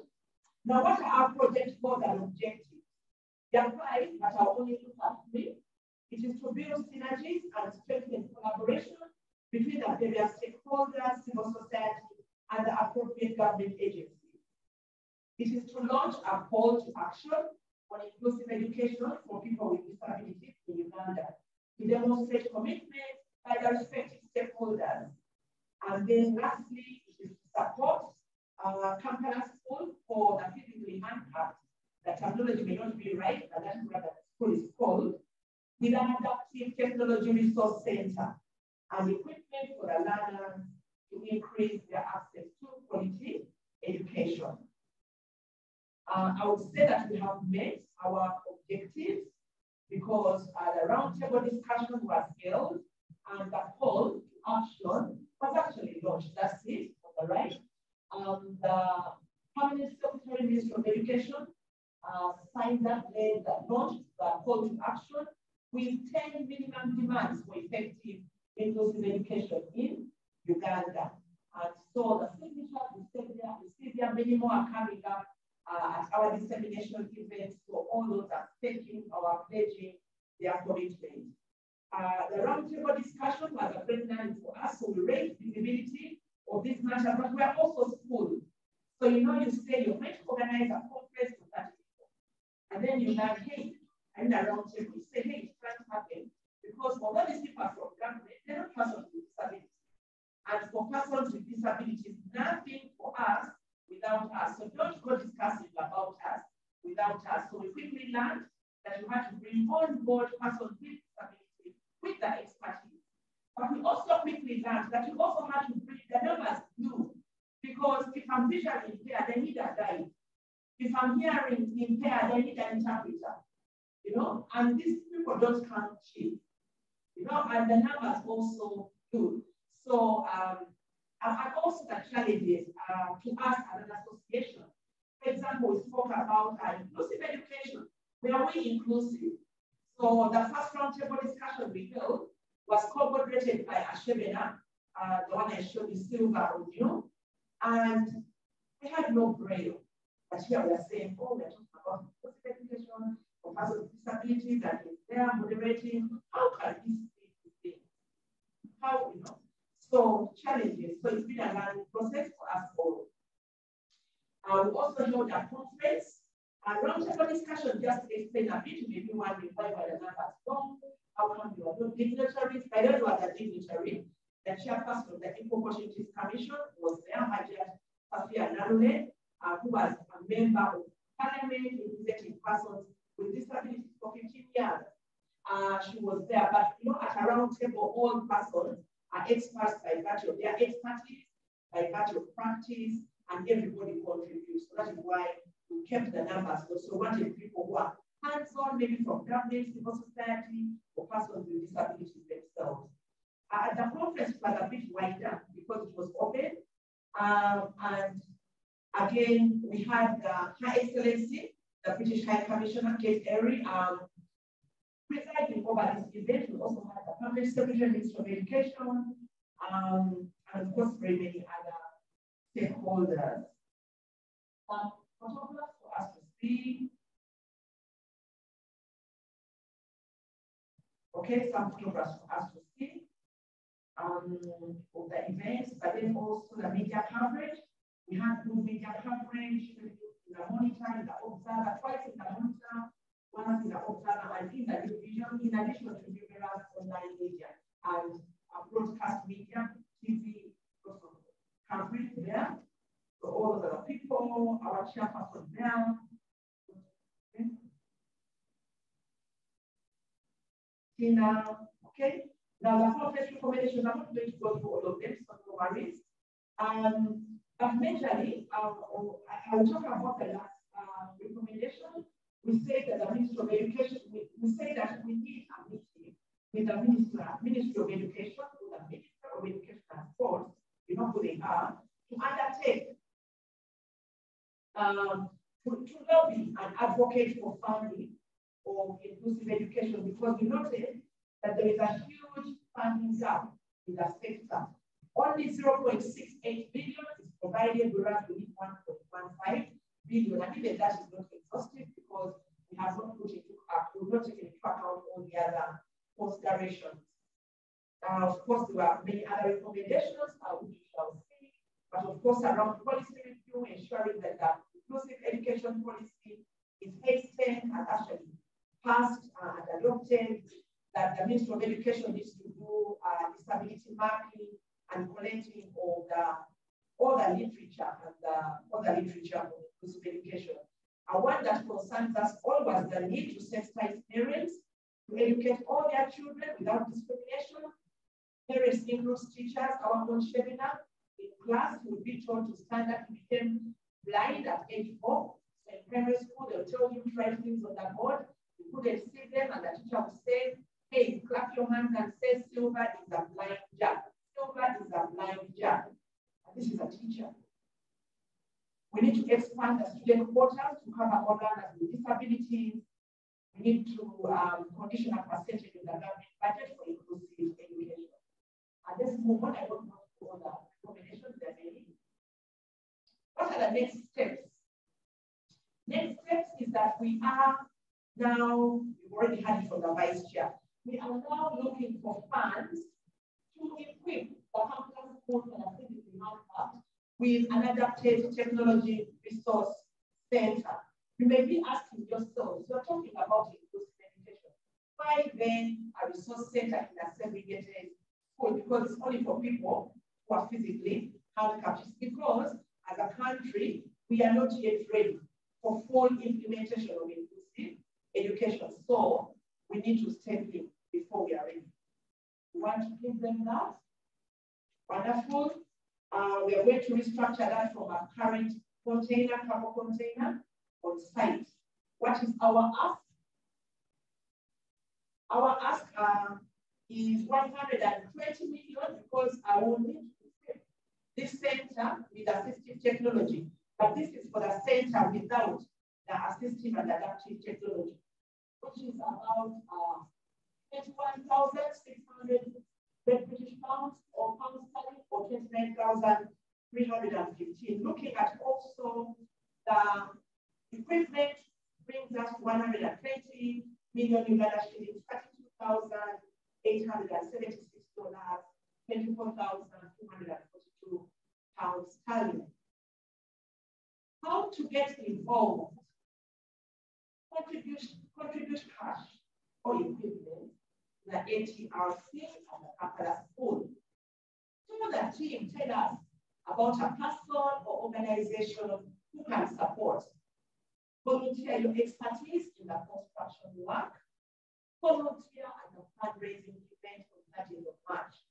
Block the date, whether it means that you respond to our pledge cards. We are having a fundraising event on 30th of March, 2022, next week, part 1. The British High Commissioner will be the guest of honor. Thank you, Asante Sana.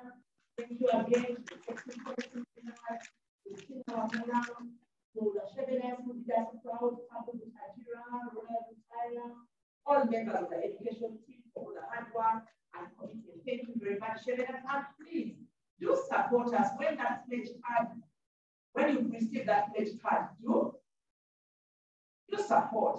Let us make a difference. That is what we are called to do, to influence, to create impact. Thank you very much.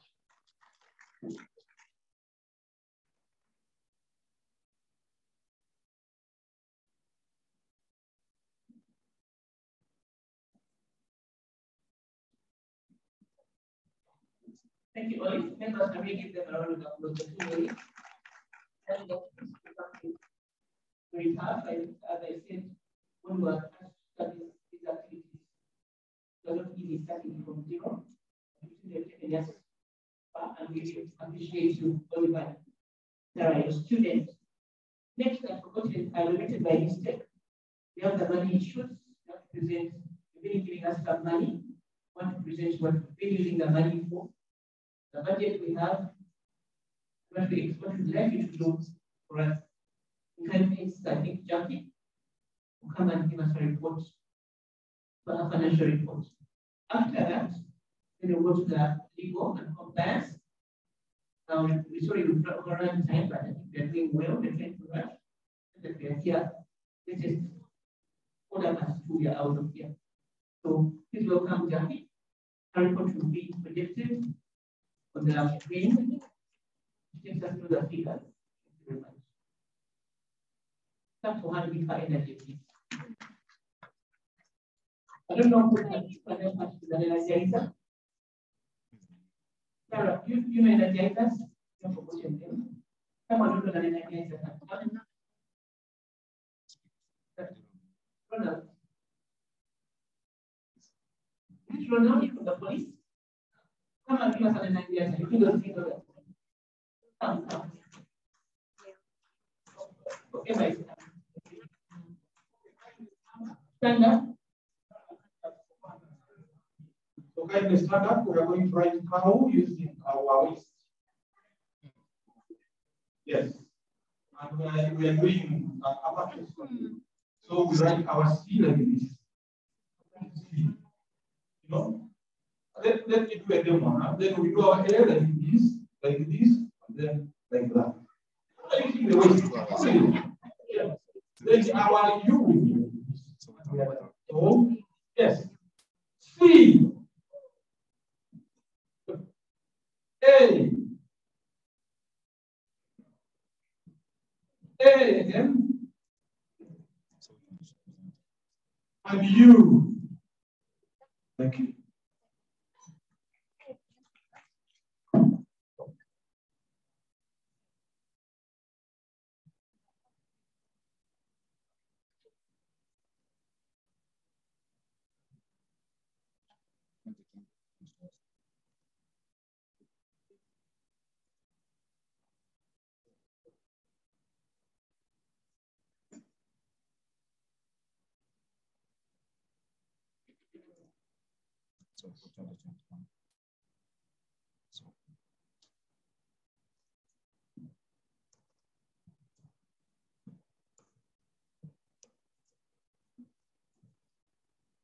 Good afternoon, children. Running back, please.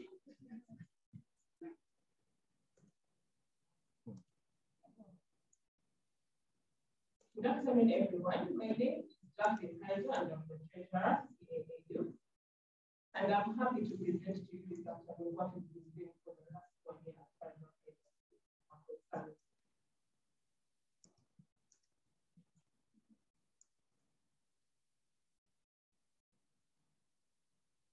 So I will start with our 2021-2022 budget. So in a nutshell, what I'm going to talk us through for the next couple of minutes are the two budgets that I'd like the AGM to approve, and then I'll run us through the financial report as of the 15th of March 2022. And then as a point of information, I'll take us through some financial guidelines that we are going to use to run our financial. So the 2021 budget, at the last AGM, we did not have a budget to approve, so I'd like to take this opportunity to present this running budget for the AGM. Because last year was just starting out, and so this is the budget that we are proposing for 2021 to 2022. Many of the items, all the items which must speak for themselves. The first item is our sources of income. Our main source of income is membership and subscription fees. We have about 290 Chevening alumni, but the ones that are active, the ones that have been successful in reaching out to are about 134 in our database. And that leaves out the most recent cohort because we have, we usually say that we should give the most recent cohort about a year to settle in before we ask them for membership and subscription. I know some have already paid, and I applaud that, but ideally, we don't expect the people who have just returned to the country to be paid subscription. If you can, well, if not, it's not expected. So we have about 134 people that we have budgeted on 2021-2022, and we also have income from memorabilia sales. So those are our two main sources of income as an association right now. Expenditure, the projected expenditure had to do with the flyers that we do every month for the webinars, registration of the constitution. We had to, of course, legalize association around June last year, and so that had a cost implication. We had to open a bank account. We did that on 15th January this year. That had a cost implication. Bank charges. We plan on having a strategic plan before the end of this financial year, and so that's a projected cost for that. We have costs to do with this meeting that we have to cater for. We have benefits, proposed benefits for members. Whenever I reach out to people about that membership, to ask me, what do I benefit? Many people ask me that. So we are budgeting for that. And then we have CAPEX related costs. While CAPEX is funded by the bids that we want from Chevening, some of them have to be catered for us by us as an association. So I have separated the budget in two segments. We have the CAAU portion now, and then we have special projects.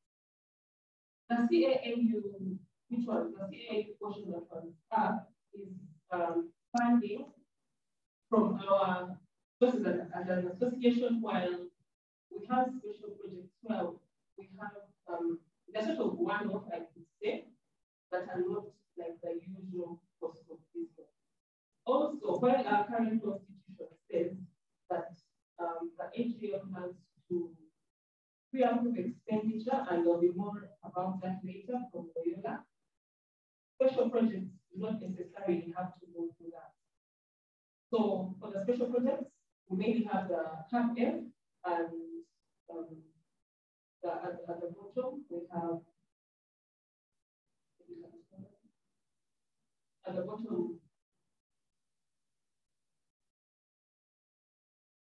corporate social responsibility.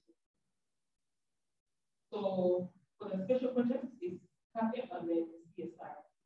And the budgets that have been shown here are budgets according to what has been discussed and approved during the course of executing our CAPEX. For the corporate social responsibility, we collected at 3.5897. This is the proposed budget for one. We can quickly look at the one for 2022 before I do the financial report for 2021.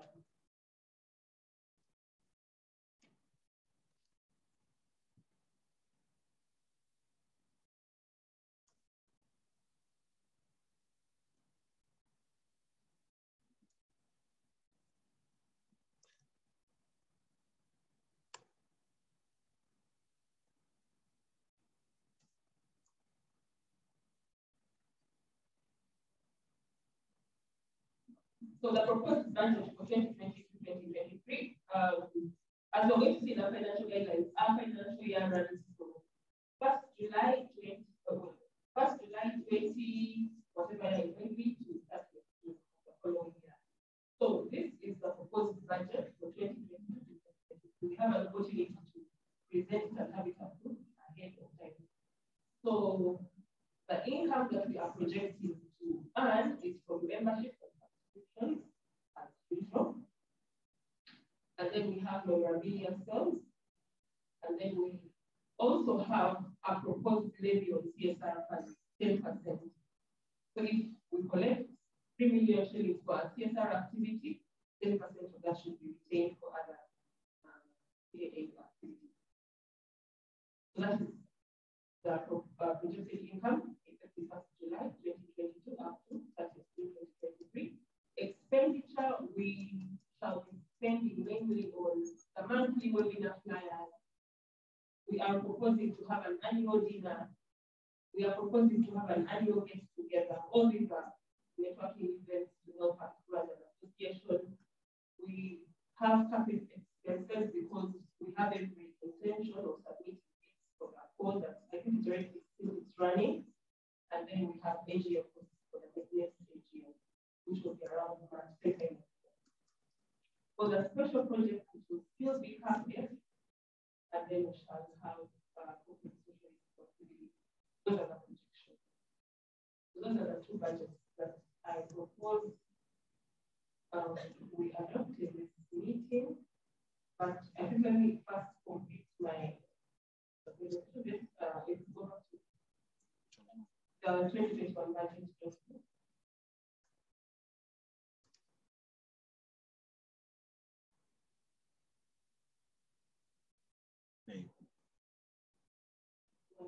The tab on the financial reports as of 15th March.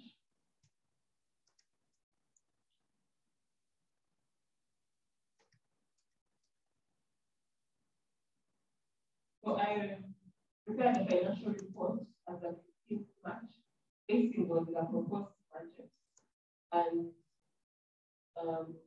seeing how we are performing against that budget.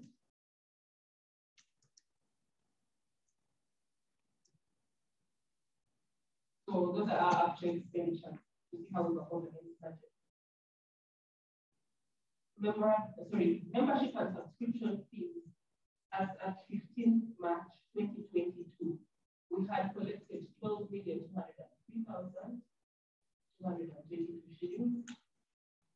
Yes, we had worked for ourselves. I went a bit sacrifice out of our pocket for us to contribute this money. And then we have we made 200,000 shillings for memorabilia sales from the last time that we had memorabilia sales. So we had a total income of 12,403,222, and the expenditure was against the registration of the Constitution, bank opening, and bank charges. So we have a balance of 12,113,322 as of 15th March 2022. For special projects,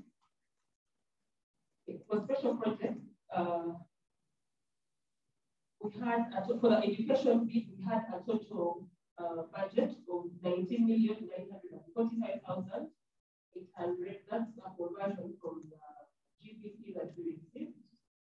So we received an exchange rate from the British High Commission, that's the equivalent. And our actual expenditure comes at about 11,870,000. And this you will not include a committed expenditure for the breakfast that was talked about by Dr. Olive.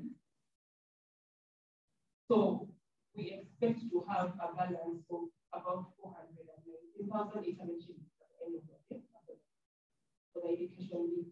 For the refugee bid, that is our expenditure, including the committed expenditure for next Friday of 11,310,000. And when we had an income of 20,420,700, we expect to have a deficit of about 244,300 shillings.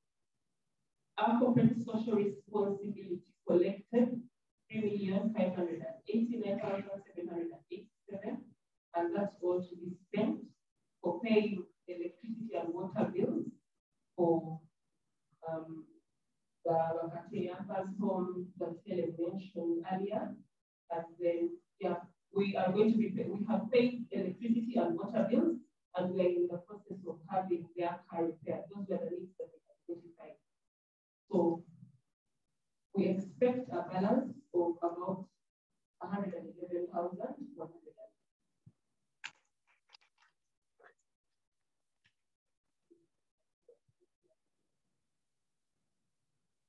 So our net funds balance carried forward was there for 12,399,972.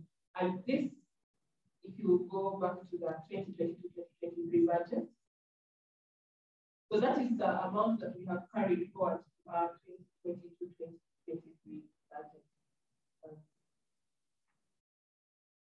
are very interested.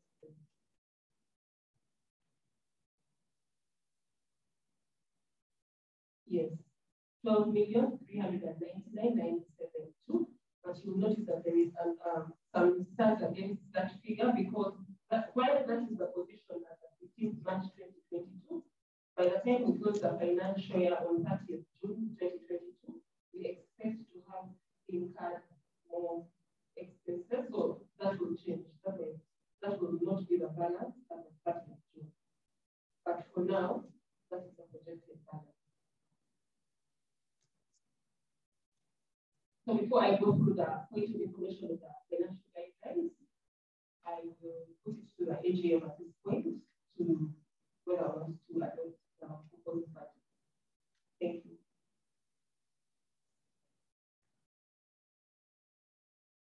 Loyola supports the motions. Other has something you'd like to say? Okay. Sarah also supports the motion. Loyola, maybe you can get us how many secondments do we need? And we need 2 secondments, so we are okay with.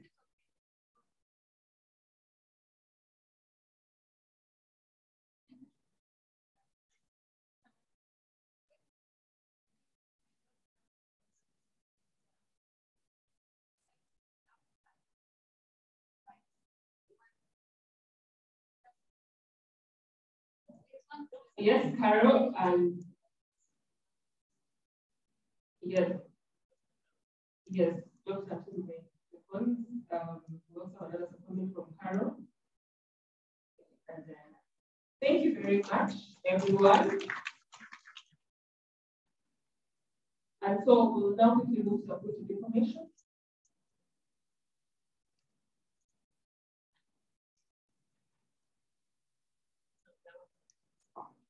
Okay, yes. Finance and procurement guidelines.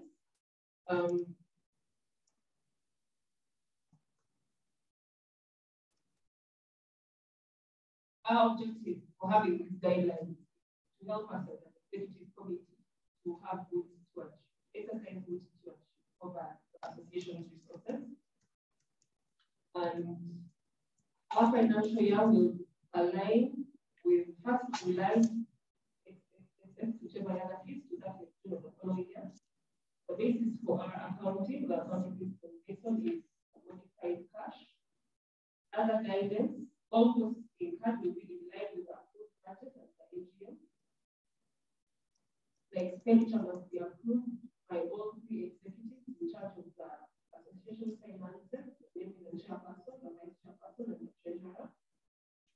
Any projects or activities conducted by CAAU that is responsible for this will submit budget, not less than 3 weeks before the activity. Request for payment should be also done not less than 2 weeks before the date of when the funds are required. Accountability for funds should be done within 10 working days from the date the activity is implemented.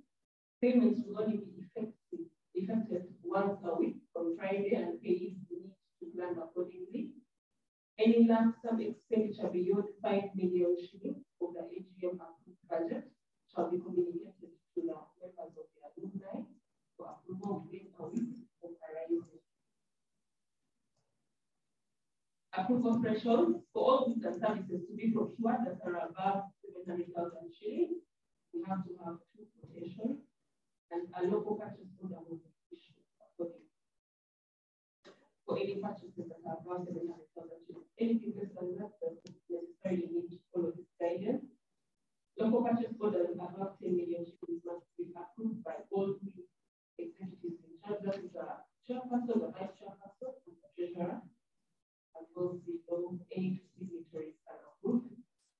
There must be evidence of receipt of goods or services before payment to the supplier. And then no payment will be made for goods procured without the issue of an LPO when the cost lies within the threshold in effective. Thank you very much. Okay.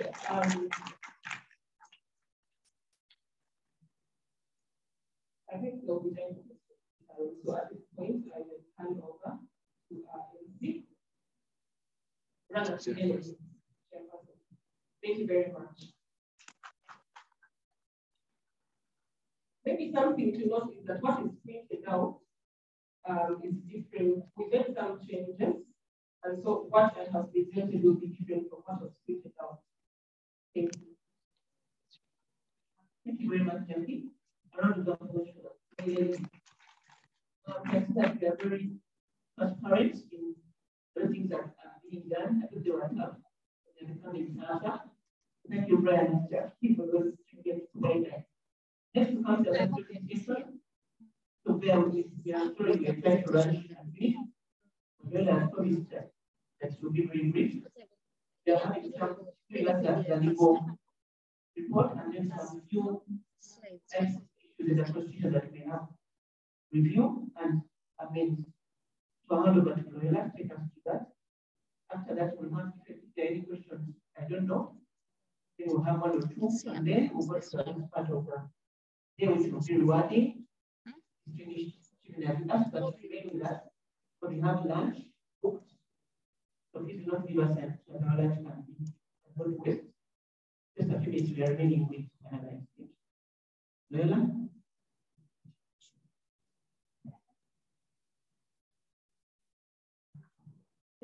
Thank you very much, Helen. Good evening, everybody. Good afternoon. Let's see how our last people were and some who are family. And good afternoon to everyone today. We are always meeting new people in this association. So because I was late at this my name is Loyola Bravo Sekaruba. I am an advocate. I'm a mining lawyer with the Ministry of Energy and Mineral Development. I am part of the 2019-2020 cohort. And I went to the University of Dundee. And where I studied an LLM in International Natural Resources Law and Policy.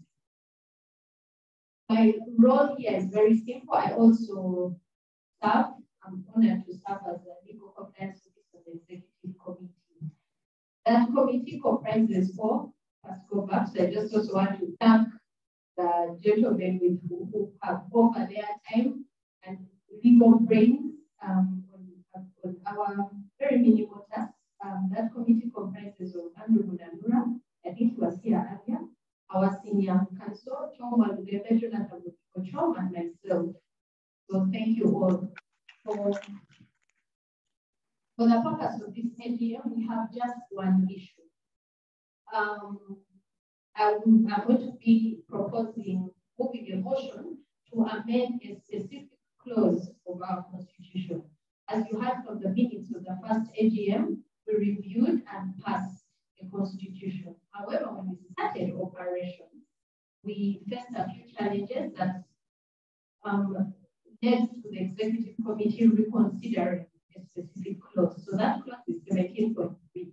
And as it is currently in the past constitution, this is what it reads. It's a clause on the treasurer. It states that the treasurer shall take charge of and manage all funds received by on behalf of CAAU, including those. The treasurer will maintain proper financial records and render a full and clear account of every audit whenever required by the members of the executive committee, as you have seen Jackie do very well right now.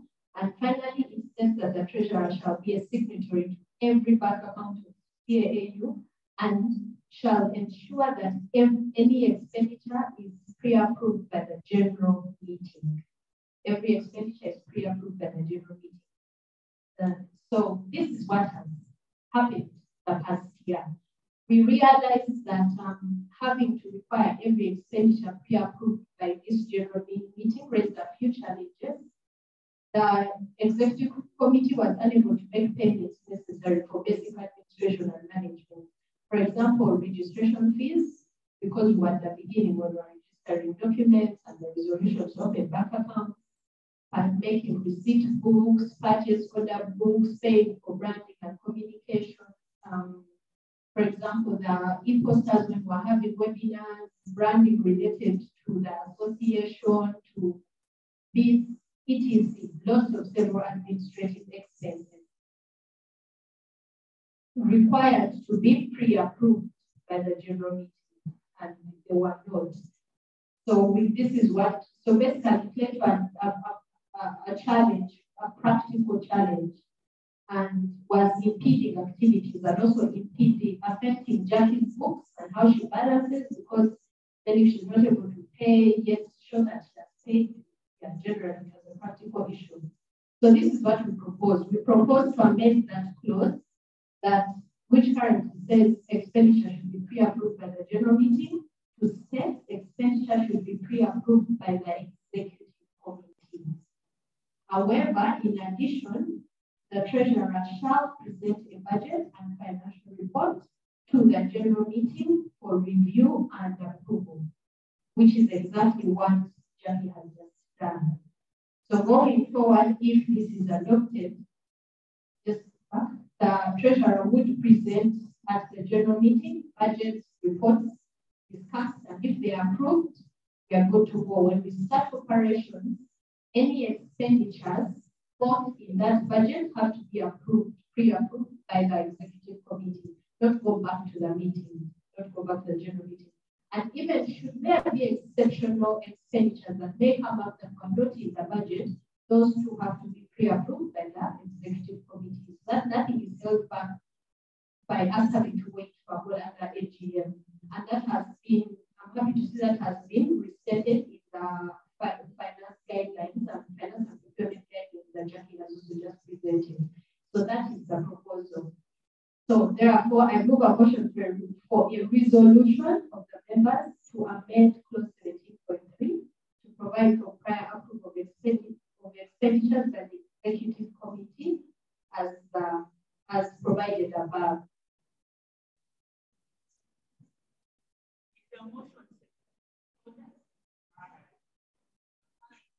For the record, it has been seconded by Chairperson, you have one, sorry?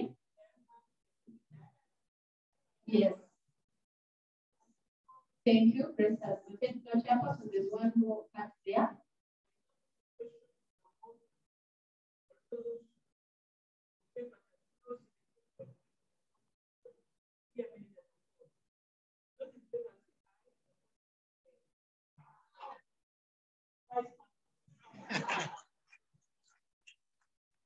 Practice manifestation, we have set it here. So with that, that resolution has been adopted and assented to. Thank you very much for your service.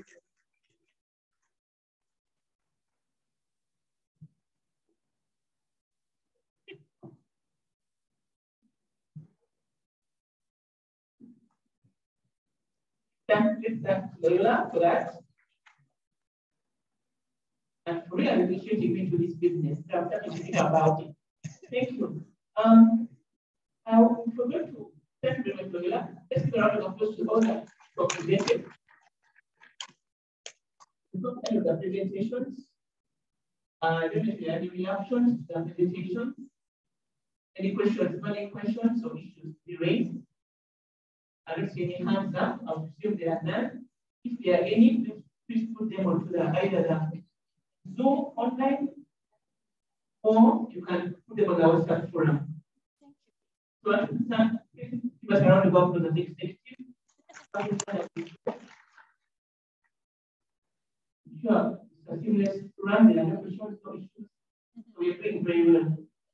Thank you very much, committee, and our support, Sarah and Olive, and Olivia and Tom. Now we have, as we wind up and now the end of the formal part, we have decided as a committee, as I said earlier, we have who have been supporting us, and then we have distinguished students. The keynote speaker spoke about it earlier. As a student, we should distinguish ourselves and be visible and make waves and make paths. And there are some who have gone ahead to do that already. And we are now going to organizing these distinguished students for individuals in their own right, either individually or as a group. Okay. So, before I go into the achievements, when we were making presentations earlier, we had thanked a number of individuals and partners who have worked with us. First, and most importantly, the morning I talked about our webinars that we started during the lockdown to make ourselves busy and think more widely. We have a partner who has stood with us from the beginning up to now.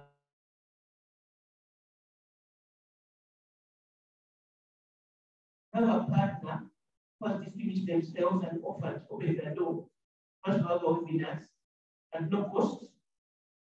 Every time we have one, whenever I want to, and also these meetings. I'd like to thank the Ministry of Energy and Mineral Development for having constantly given us kept the door open, even up to now. Of course, they are represented here by Emma Ashibina and Loyola. Thank you very much for being our constant partner. However, they have somewhere what we call the back end. All of us know, remember, there's always someone back there to push us. There's a gentleman called Warren Mulangizi, the IT officer of the Ministry of Energy and Mineral Development, has always been there to give us support on the facility. Warren, we want to thank you very much. We don't invite him here today, but we're going to recognize it's online. Thank you, Warren. Oh, you're there. Yes, I am here, and you're welcome. Thank yes, you very much. I hope that I recommend you one day and pray for you. Come and ship in like us. Because you belong up here with us. But definitely we hope to see you one time physically and recognize it for the good work. But we appreciate it. Thank you very much. Let's give him a round of applause. We also are going to ask Alan to hand over to you virtually. Mark, you raise it here and you see it. So thank you very much. But as you support us in everything, I wish that happened. As you have everything, you're taking a cup of coffee in our man, and we hope that we'll hand over to Emma or Loyola to take it to him. Then I'll actually deliver. Come and take a photograph so that just learning. Yes, he's very appreciated. And the ministry. Another we have is Sarah Apoth, who was not a student, but gave a very good presentation at the refugee workshop clinic. I think I'll do it for work. We'll also give her a map, which Sarah will deliver. Sarah Mercedes, you deliver to Sarah Apoth. And then come and hand over to Sarah Mercedes, Sarah Apoth's map. Let her also enjoy that cup of tea, and then eventually she'll become a Shivina. Thank you. Thank you very much, Sarah. We appreciate you and all that you've done for us. Thank you very much. Thank you. Now we're coming to the presentation of our awards to the outstanding distinguished Shivinas. I'm going to ask, I initially asked Emma, the initial president of the Alumni Association, chairperson, sorry. Emma, can you come to the front? We're going to hand over awards about the distinguished Shivinas who have held our hands these 2 years, especially this year. They've been really dynamic in the way they're doing their things, and we appreciate them. So I'm going to ask also Alan to come up here and we do that info. We'll start with the Shivinas whom we recognize. Is I think the branding, with the branding. Actually, I don't want you to focus.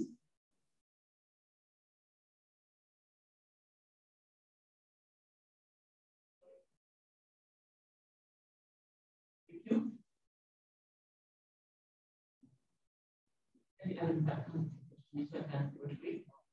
When we reach the person, you stand up and give them a round of applause. I will start with in order of youthfulness. What we call it the CAAU Alumni Support Award. We want to present an award of recognition to Sarah. So, this is the testimony of the corporate project. That's for giving our warm number.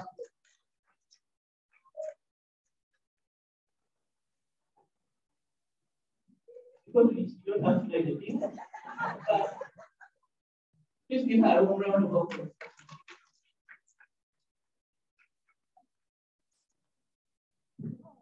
You're welcome. Next, we're going to recognize the person who has also led the precision. What is the word precision? This one it was Gastro. This one is precision. Dr. Olive Saviti.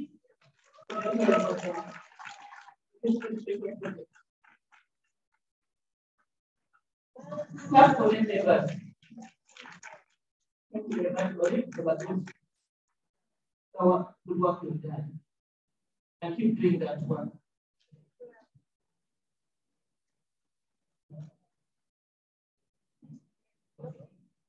Okay, next one, we are going to have, as I said, we have some other support.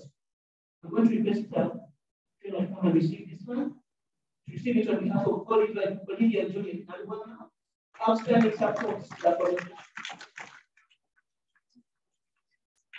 Oh, I don't know if you don't like. This is sleeping because the one where she is now is very late. Olivia, can you see it that there? Huh? On her behalf. Thank you, Olivia, wherever you are. For commanding us from where you are. Commander. She didn't come from here, but she commands us from there. Another, we have someone, we are also have outstanding achievers who have spearheaded innovation. So I think we have someone who has spearheaded innovation in her sphere at Chevening, and that is no other than Pope Project at Kiro, Rocket Just Uganda. I request to wait to come and receive the award. Not to get tell us what she has done, but she does next time. Maybe on the forum, she'll explain.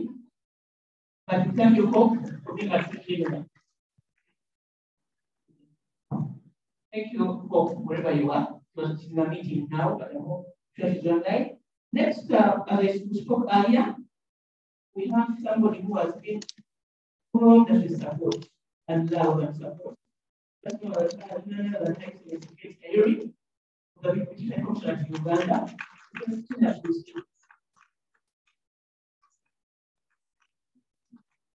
That you appreciate it. Now, we have again someone who about history, where we've been. We started our started in this country in 1983. The very first Chevening in Uganda. We started at Kawali Nasile, a member of our association. That's what we're because of that. Not the party from the road and not doing work. I'm going to request Dr. Antome to come and receive it on his behalf. I'm going to go back. Then we can go there and over. So we appreciate opening that door for us. Thank you, elders.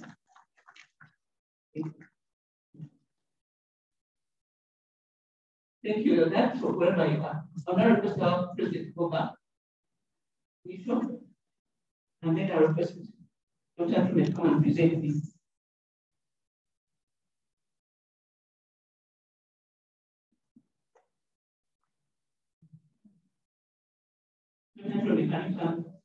First, and introduce yourself, and then you say that I'll ask you to hand over this award. Good afternoon, ladies and gentlemen. I'm honored to stand who I was chosen. My name is Charlotte Kawesa, because we share names with Helen. First, I would like to apologize for having come late. I'm giving a lecture, okay?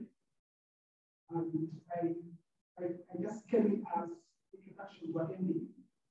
As I said, I'm Charlotte Kawesa. I'm a lecturer in the Department of Journalism and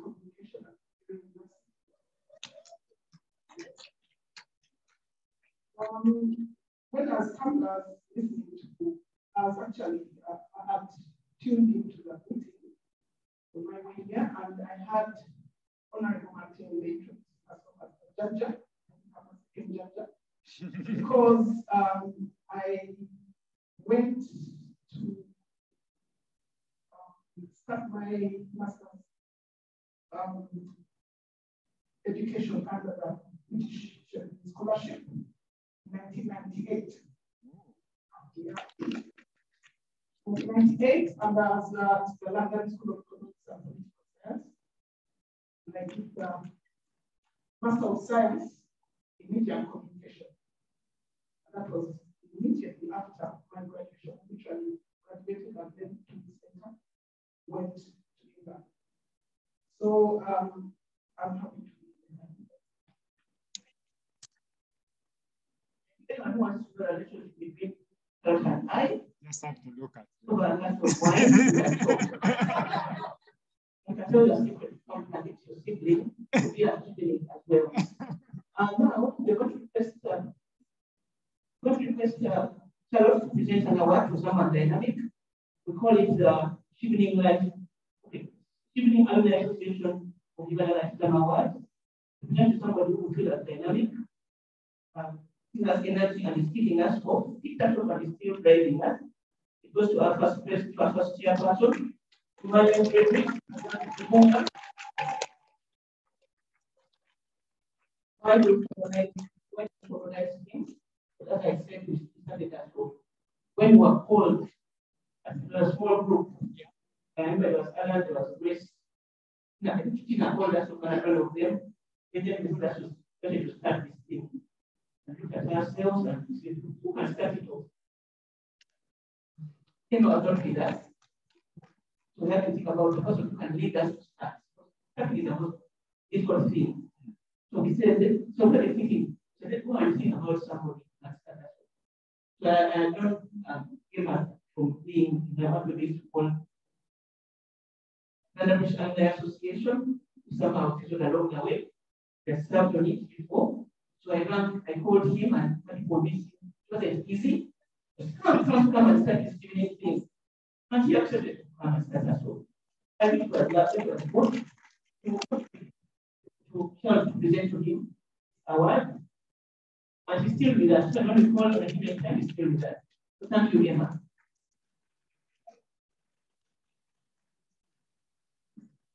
I won't hand that for you. Thank you very much, and wish you the best as you travel to get your doctorate. And we're happy to throw us a party when you are Dr. Emma. Thank you very much. Now, I'm happy to say that we've come to the end of our meeting. Are you happy? Good. And the next step between you and lunch. So please go and have lunch at the restaurant and make sure you get back and say hello to each other over lunch. I hope you've been able to pay your subscription, those who have not. Jack is there. If you want to pay installments, it's welcome. Please feel free. We enjoy installments as well. After lunch, you're free to mingle and live at Asia. Thank you very much for coming. Keep on the forums, and we're going to get in touch with you for the fundraisers that we talked about. We have some methods at the back. Please feel free to pick. You can pick one, buy one. If you again want to pay installments, we'll give you shipping as you will pay up. You can pay installments if you're not aware about them. Deposit on one. If you want to take two, deposit and take some. And if you follow up with you for payment. Thank you very much for coming. The ideas, keep the ideas coming. We're going to have many activities now that we are open up. We're going to have a get together soon. So please be there. I want to thank the team that have been behind this. Thank you very much, Grace, Secretariat. Thank you very much for your work. Thank you very much, Tina. I appreciate that. Thank you very much, Jackie and Brian, for the finances. Thank you, Loyola, for the papers, the work you've done. Sarah, Olive, we did the same without you. Thank you. Keep with us. All of you for turning up. Don't know, missed out. Rodney, Thank you for your major MC-ship. We're going to call you again and again. Thank you very much. Very nice answer. You're very smart. Thank you to the YouTube that have just come in for joining us. Before, my last call goes to the communication graduates who are here. The number of you, you're very good. Need more visibility. We'll be forming a small committee soon. We need a newsletter. I think Billy, I'll ask you to take lead of that. You won't refuse. Let's communicate. Thank you very much. God bless you. Please join us for lunch. And keep safe. Thank you very much. Please go with us.